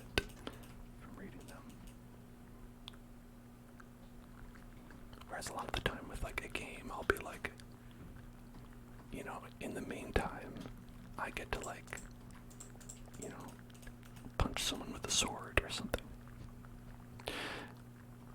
And so my dumb brain can have a good time while they're telling me about like very, you know, heady topics like that. You fixed it. Oh, good. You drank some milk. Yeah, that's good. You know, you gotta get calcium. Calcium is important. You gotta prevent things like osteoporosis, especially in women. A lot of women don't get enough calcium and will end up having to worry about things like osteoporosis late. You know, even after they've stopped growing rather. Yeah, milk is good for you.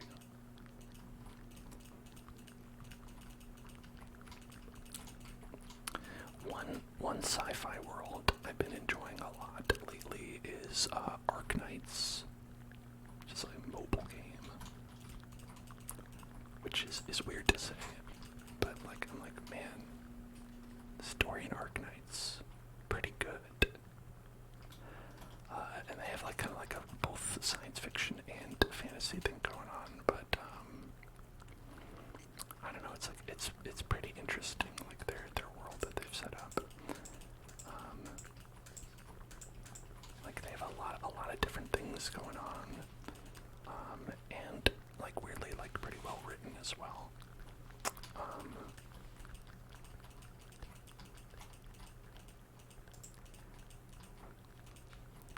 They had a story come out recently where there's like a race of people who are like basically like angels, where they have a halo, right?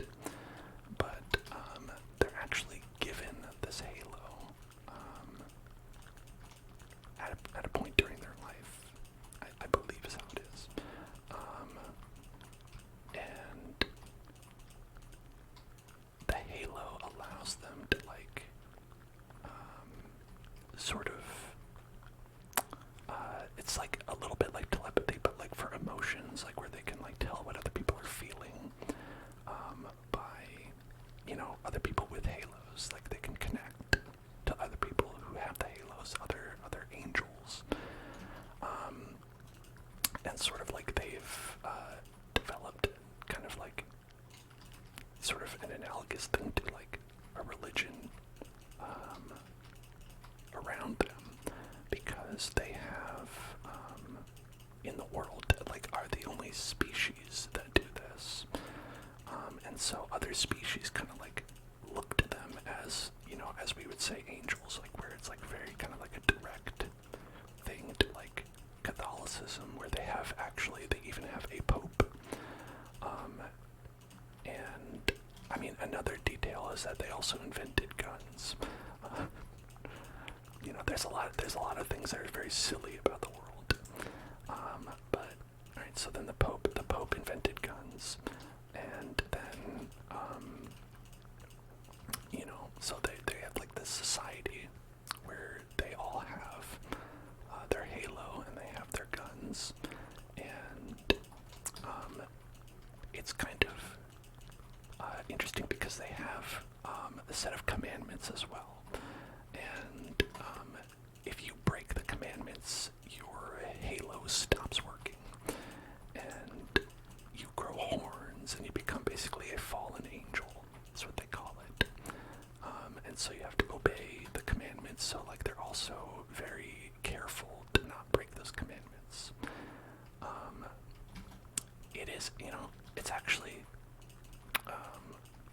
it is a little bit like America, you know, if you think about it. Yeah, so it's like they have this whole thing set up, and commandments, and the one that like is brought up in the story is that you can never like, you know, shoot another angel, right? That's against the commandments. They didn't say anything about shooting anybody else, but definitely if you shoot an angel. So if an angel shoots an angel, they're against angel on angel violence. like you can see that in other people who've had that happen to them, like where like they will like lose their halo and you know, become fallen angels, which doesn't mean you're bad, but definitely they're treated like bad people. So it's really kind of like a thing where like the angels are actually they kind of suck in a lot of ways, and they're very like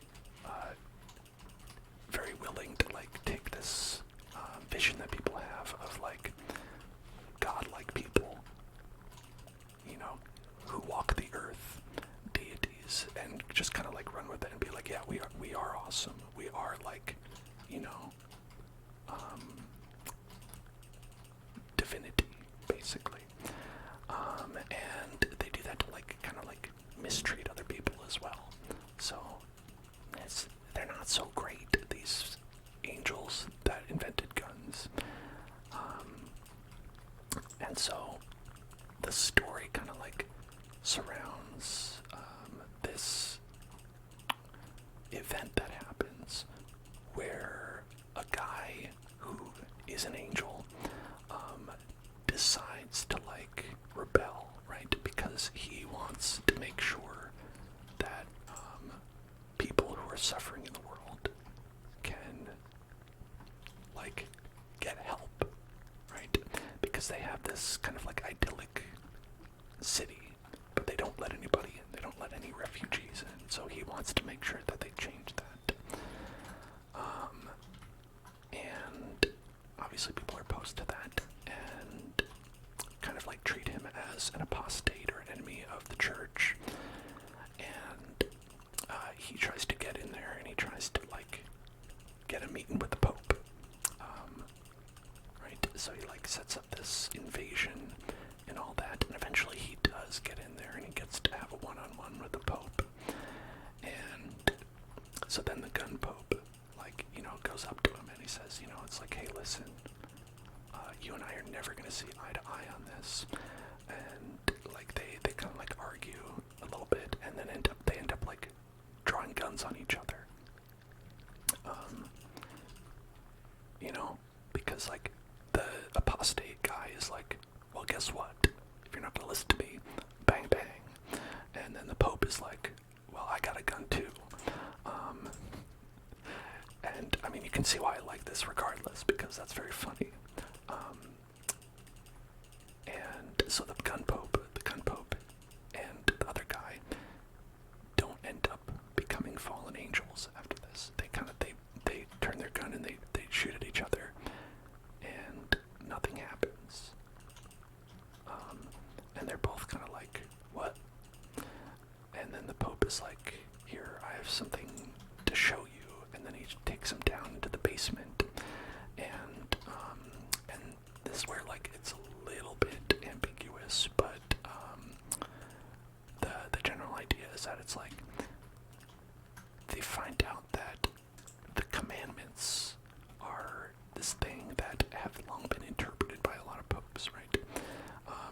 Much as they are in our world, right? You have the 10 Commandments, and like it's up to the job of all the religious leaders to like tell you what that means for you in your life, right? And so a lot of them have said things like, okay, if you want to obey the law and not become a fallen angel, don't shoot each other, right? And they find out that that's not necessarily true. The Pope already knows this, but the other guy finds this out because the laws that the angels have are actually not something you can interpret. They come from an AI. The laws, and basically, everything that they have in their whole religion is like an AI from the old world that they encountered long ago. And the AI basically decides whether or not an action that they take is legal or illegal, right? So their commandments, they don't get to like talk to this AI. The AI just does this. So like a lot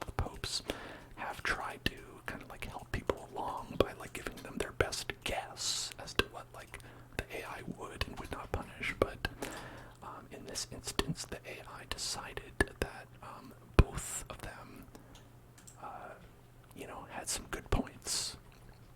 The AI was like, listen, you both are coming from a good place, so, I don't know, just shoot each other, it's fine.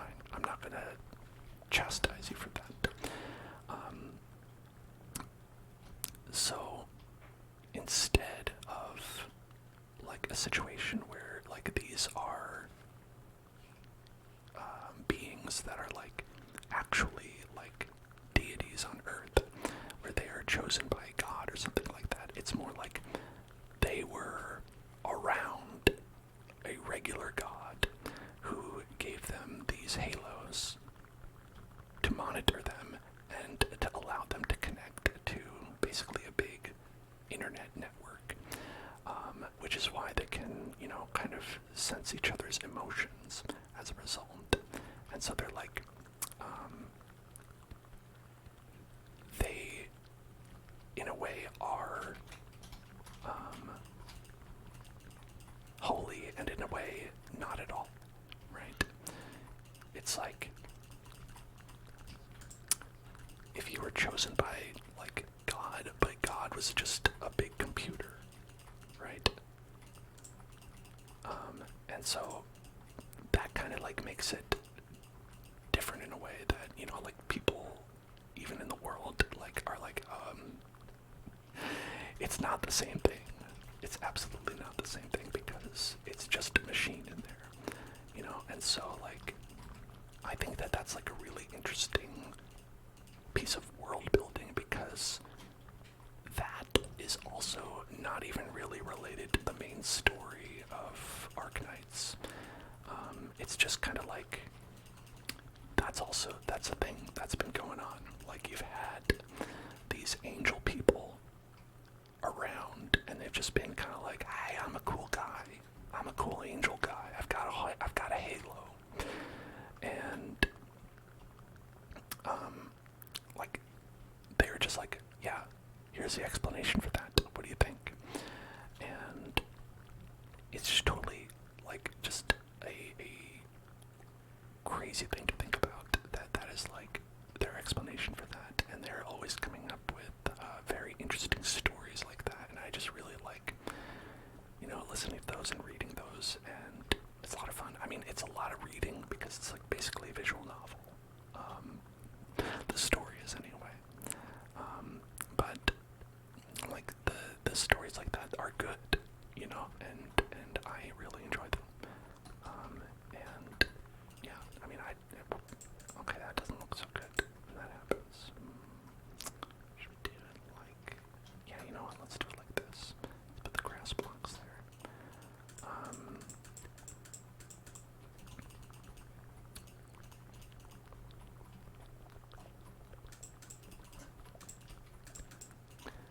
The actual story in Arknights is about, like, magic rocks that give you magic powers, but also kill you. And are used as, like, the primary power source in the world. And basically infect anyone who spends too much time around them. So the people with magic powers are usually people who are lower in society and have been made to, like, labor in mines and things like that. And so that really has nothing to do with the story. It's just telling you. And so it's like that part is, like, really interesting to me, where it's like they have a world that's so interesting that it's like they tell you about a different story, not related, and you're still like, no, I want to hear more, actually. And I think that's really cool. I don't think it's, like, you know, it isn't, of course, like, I'm not gonna say it's, like, the best story I've ever read, but it is a lot of fun.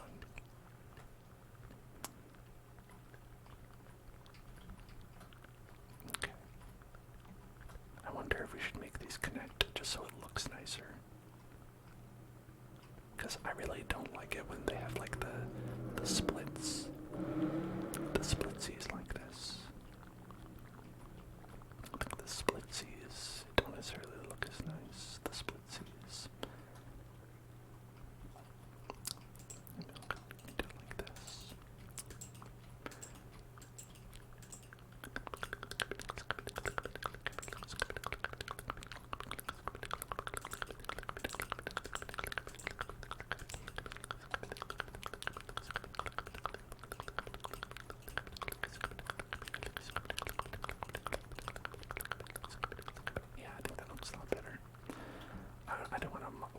this up, though, as a result. Let's widen it up.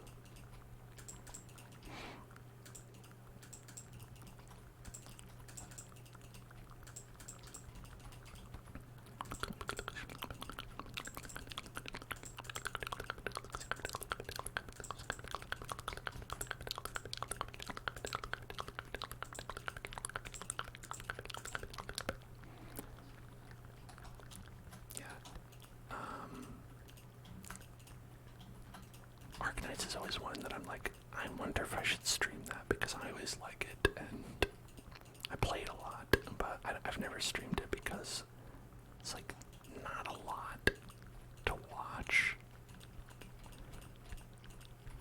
other than just like the story stuff that I was talking about, which is literally a visual novel.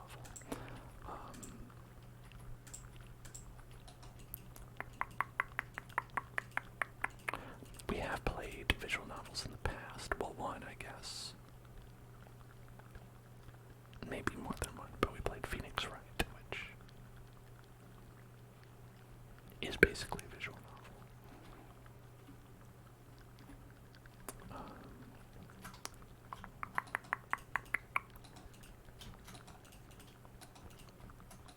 But I also don't know how many, if anyone would be interested in that.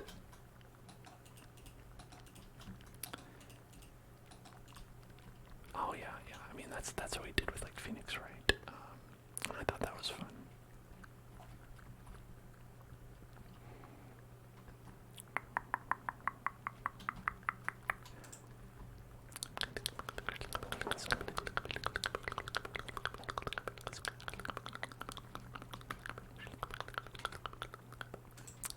Let's take this out.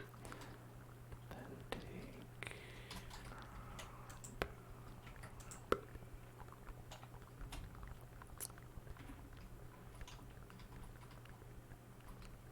Yeah, that one and this one.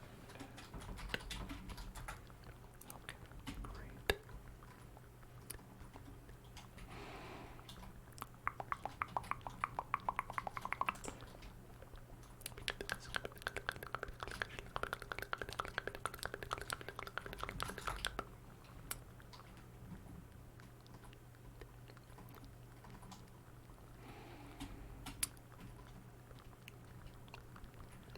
Okay, so now you can see we've got the moat built.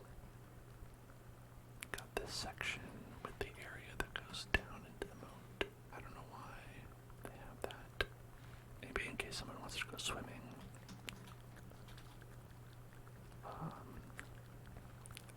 Or maybe in case Mario falls in and wants to get out. Who knows? One of those two.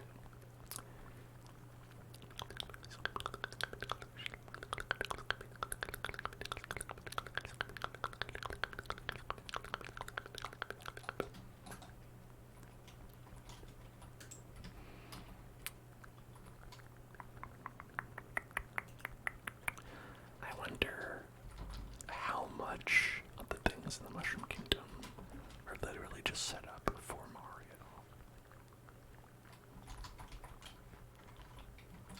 They're like, oh, we have that for Mario. That's for Mario. Like, they're like, we end up needing his services often enough that we just keep a couple of, like, super mushrooms in blocks just in case he needs them. You never know.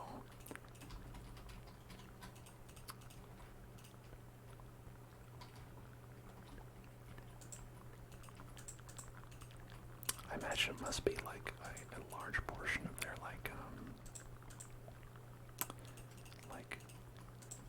expenditures, making sure that these things are kept up, but it's like essentially their safety program, right?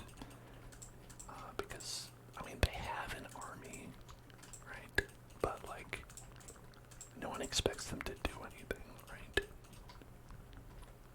No one actually expects the, yeah, keep a couple question blocks on your house. Yeah, it's like how people have, like, home defense set up. Like, their ADT or whatever, their Ring cameras. They just have like a question mark block stocked up.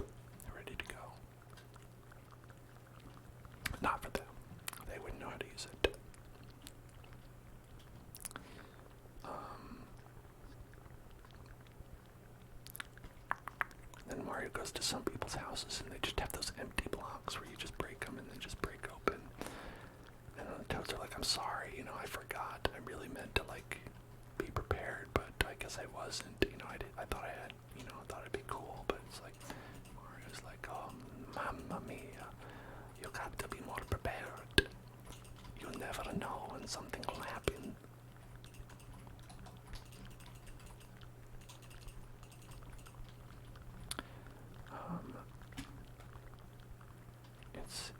It's a wild world they have, but then again, you know, that's a monarchy.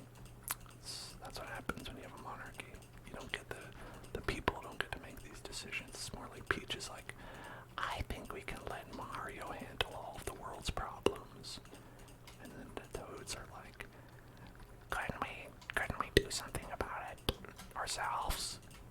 And Peach is like, no, that would be stupid. Mario can help us anytime we get into trouble. And that's why that's their entire defense. That's why every problem they have has to be solved by Mario.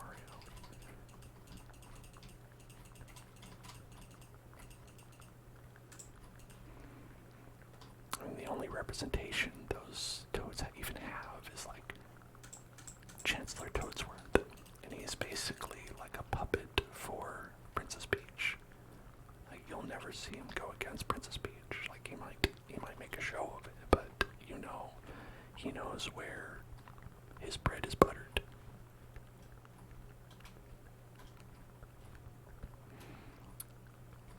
Go right here.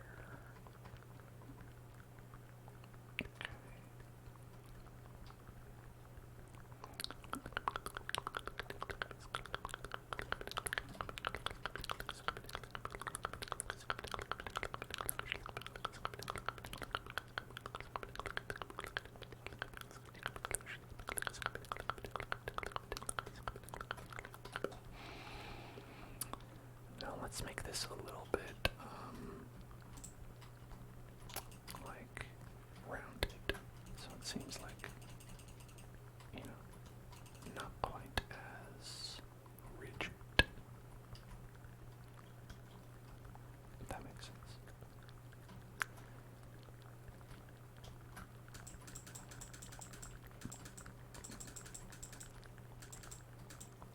Something like that. Something like that. And like that. We'll fill it in.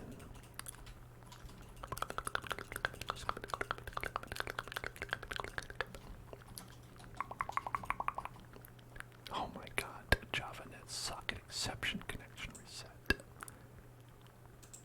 Hopefully the server's still alive.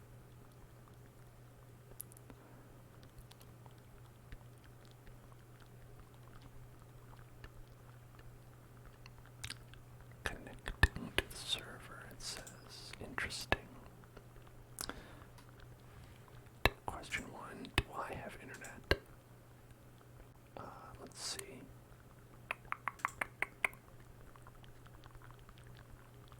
Okay, yep. You ran across something, that's what it triggered. I mean, who knows if that's, related. Let me check. Alright, it looks like it respawned.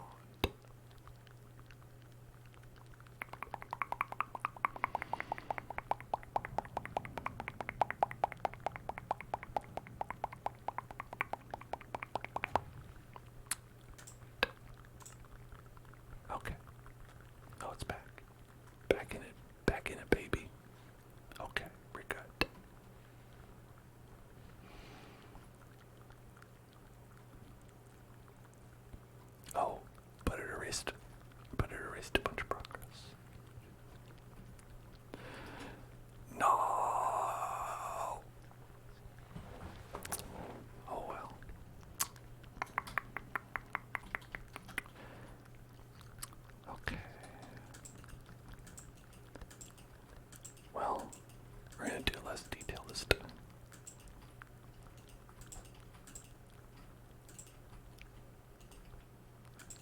did you run into? Did you run into Mr. Rossetti from Animal Crossing? You decide to fly around and you see a lag machine in the distance. A lag machine. What's that? Can you destroy it? It's a setup by some ruffian.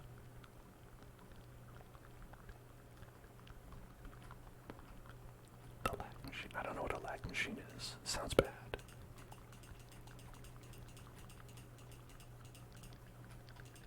Alright,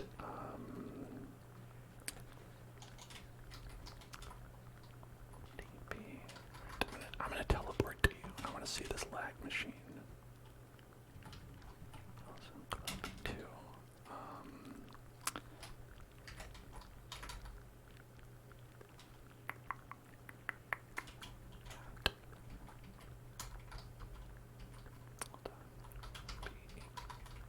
How do I do this? I don't remember.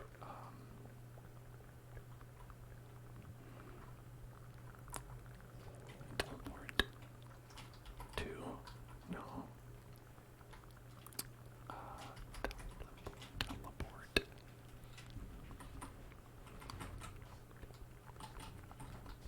Yes, that. And then, oh, okay, alright. I was trying to do at. Here, let's go to where you are. See if it works. You said you see a lag machine. Where is it? Where is it at? Over there. I don't think it can, like in this way, right?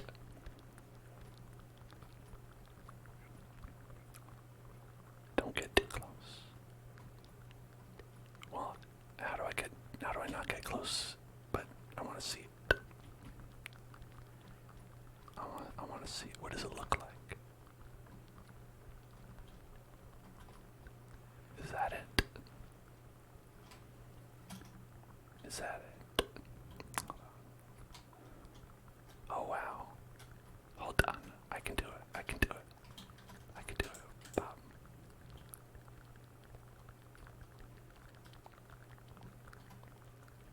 What is this? So weird. I'm gonna destroy this. I don't know what it is. How does it work?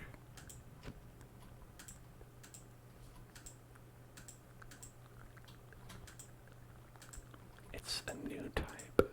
It's been talked about on YouTube. Oh my gosh, it sounds like it's been. You have to kill all. Right.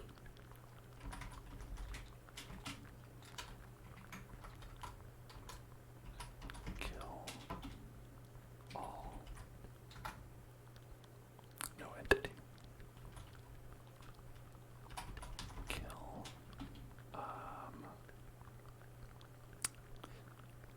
Minecart.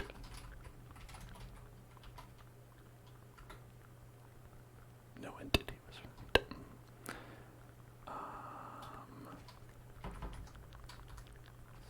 Clear. Oh.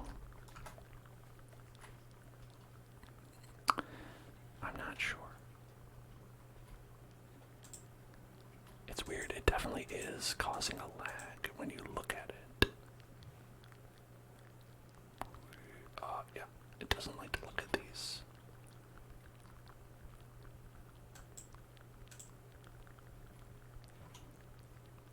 It seems like a lot of minecarts. How do you make them go away?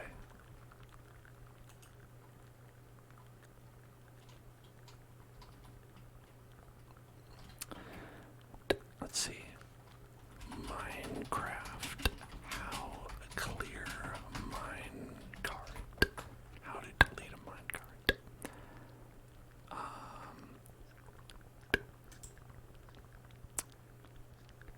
Okay.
option shows up when you type in mine.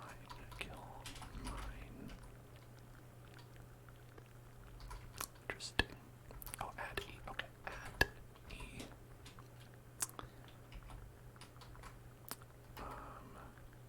Right.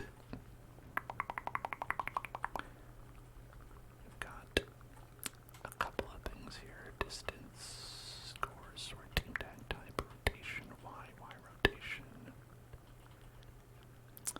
Type, okay, type. Where's that? Type. Alright. And then we do M. Minecraft. Alright. Minecart. Hopper minecart. Yeah, let's just do minecart. Then close. Ha ha ha! Whoa! There were 2,700 minecarts there. Holy shit. Well, some ruffian, some nefarious creature must have added that in there. 2,700 minecarts. Well, not sure who did that, but that was interesting at least. One time. Where is this even? I don't even know where we are. Someone found just like a completely random location to put that down.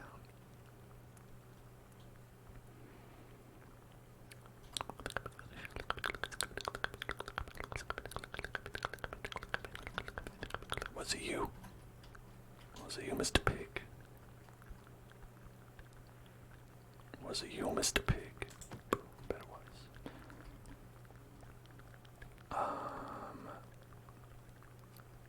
I see.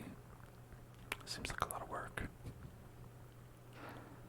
I think what I'll do is I'll just hope nobody does that again.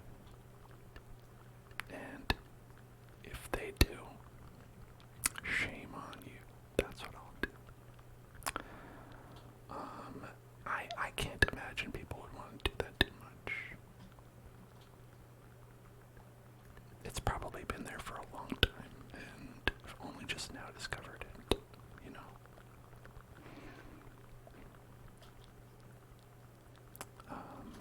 That's what I believe. Yeah, just a bad apple, that's all.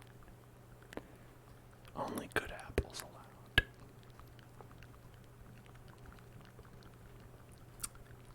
Yeah, that makes sense. There was a lot of minecarts. There was a lot of minecarts there.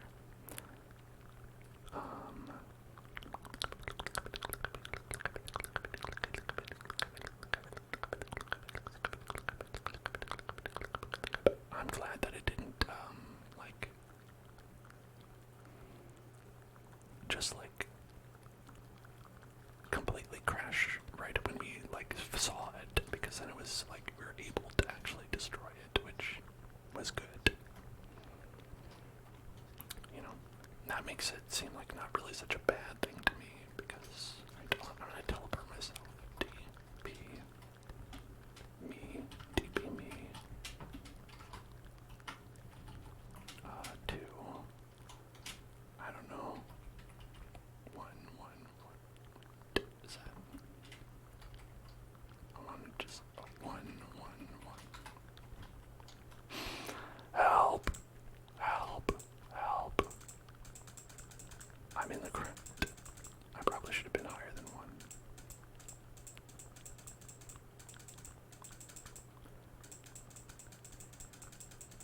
I'm buried alive.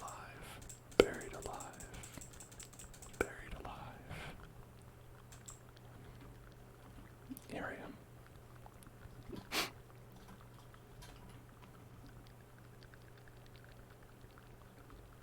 Alright. Yeah, say what you will. Worked out okay. Worked out fine. Broken nether portal. Where? Or did you just run across one?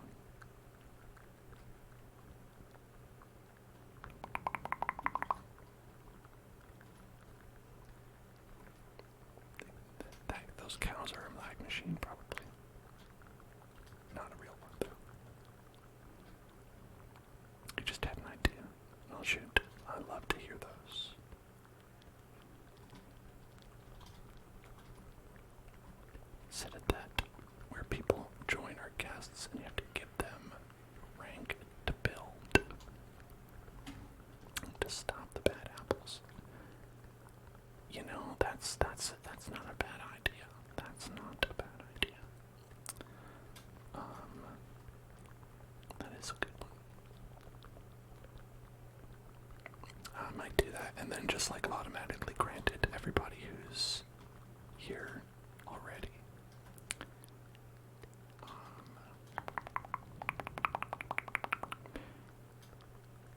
Taco. Taco, taco, taco, taco, taco, taco, taco, taco, taco, taco, taco, taco, taco, taco, taco, taco, taco, taco.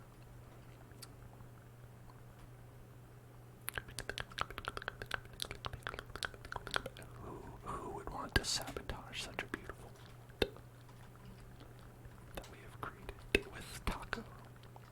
Taco, taco, taco, taco, taco, taco. Who would want that? Only a true dastard, I would say.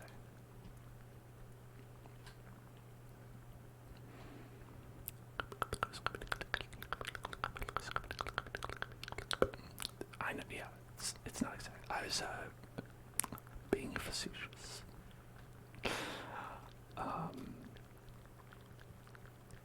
Oh yeah, you know, I actually would like for more people to find the server in general. That's totally fine with me.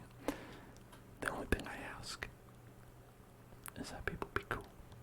And sometimes they're not, but a lot of times they are.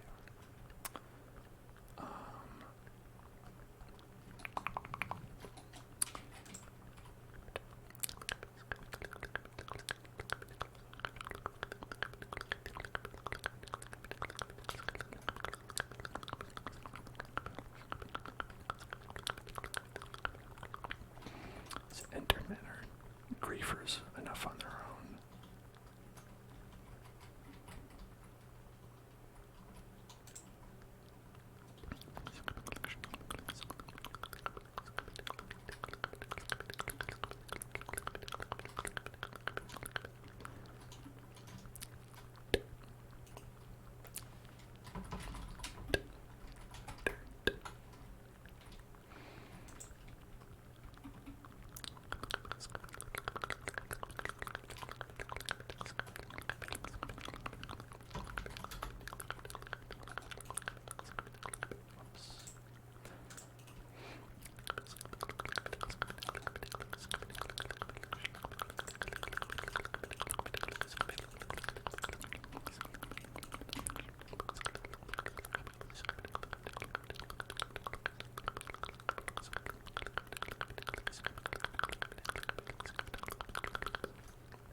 Alright, now what should the water level of this place be? I wonder, what if we went with, like, I'm trying to gauge it. So it seems like it's like maybe around here. Maybe around here. That's where it is. So we could go with, let's get R with an X.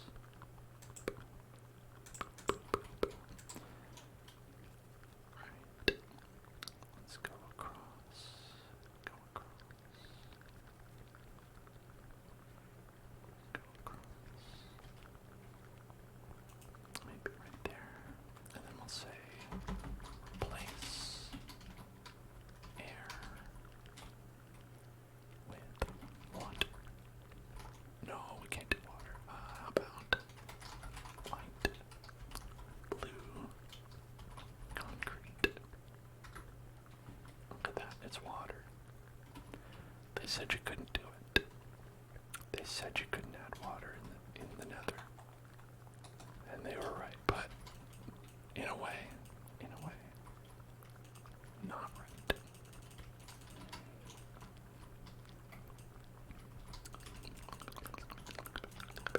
It's the best looking Minecraft water there's ever been. And I will broker no other opinions.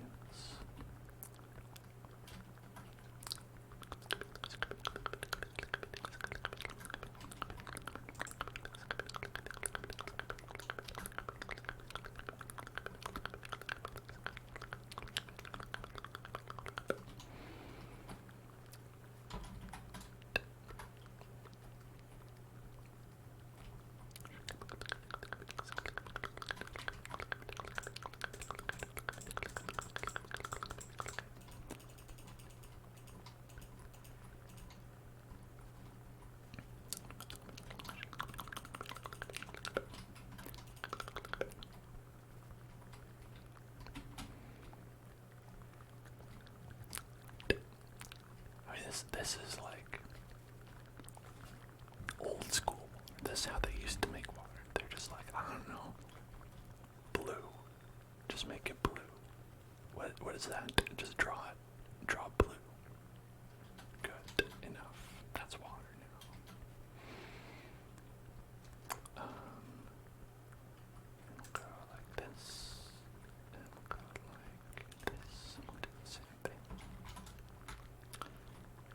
And go like this.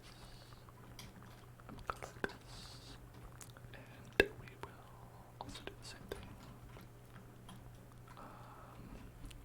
Except this time we're gonna do grass block there. Yeah, check that out. That is the color of water. Blue is the color of water. I'm above. I'm above. I'm above. I'm above. It's probably going to be hard to find me. There you go. Boom. You found me. Alright. Yes, it's above the nether. If you want, you can go towards that beacon and go down, and you'll get to like the main area of the hell zone. You had ESPN on. Well, that's why you couldn't find me. You're busy watching ESPN. That's the sports network.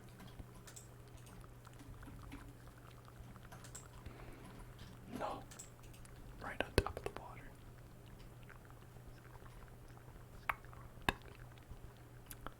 I know, I was kidding. Just fooling around as I do.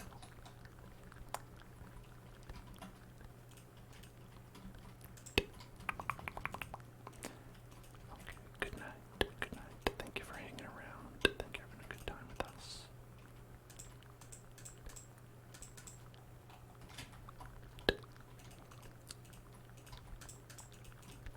Okay.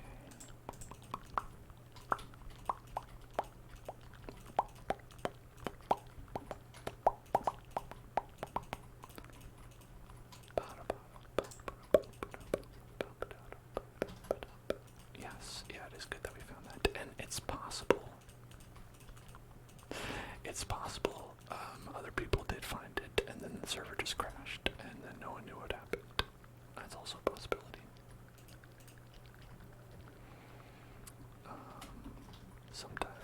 Sometimes things happen, and we're just like, oh, okay. I guess the server crashed. Alright.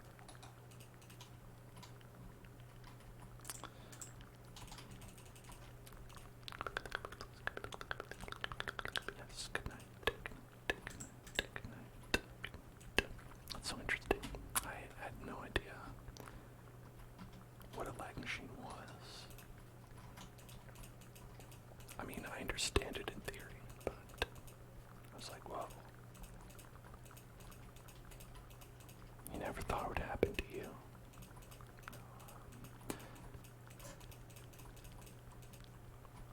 I wonder how, like, you go about putting that many minecarts even in one spot. Can you even do that normally, or were they using some kind of tool? You know?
secret slide. The secret slide. I really like that secret slide. It's a lot of fun. And then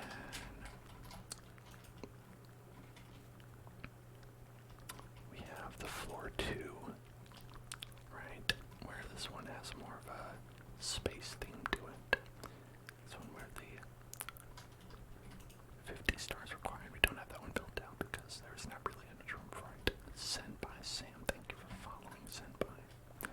Go to Rainbow Ride here. It's a little secret area off to the left. I mean, it's not that secret. You can clearly see it. But you do have to jump to get up there. And then the infinite staircase. Ordinarily, you'd walk up this and it would just be infinite, but it's not right now. But and then it goes up to Bowser, and this is where you go to the final boss, Bowser in the sky. Hello, hello, Creek-on Salut, Creek-on Salut. Hello there, how are you doing? So that's our castle, that's our Peach's castle. It took a while to build, but I think it's more than beautiful. I think it's double beautiful. And again, we couldn't use water because we're in the nether. But, you know, hey, listen. Buddy's nerfed. Buddy is nerfed. Buddy's nerfed. Buddy's nerfed. And that's gonna do it for our stream. Thank you so much for being here. If you are new and you like ASMR gaming, if you've enjoyed this, we do a lot of that here. We do it on a Monday, Wednesday, Thursday, Friday, and Sunday, 5 days a week. So give us a follow here if you haven't already. And if you would like to watch some anytime, anywhere, we've got a YouTube at youtube.com/help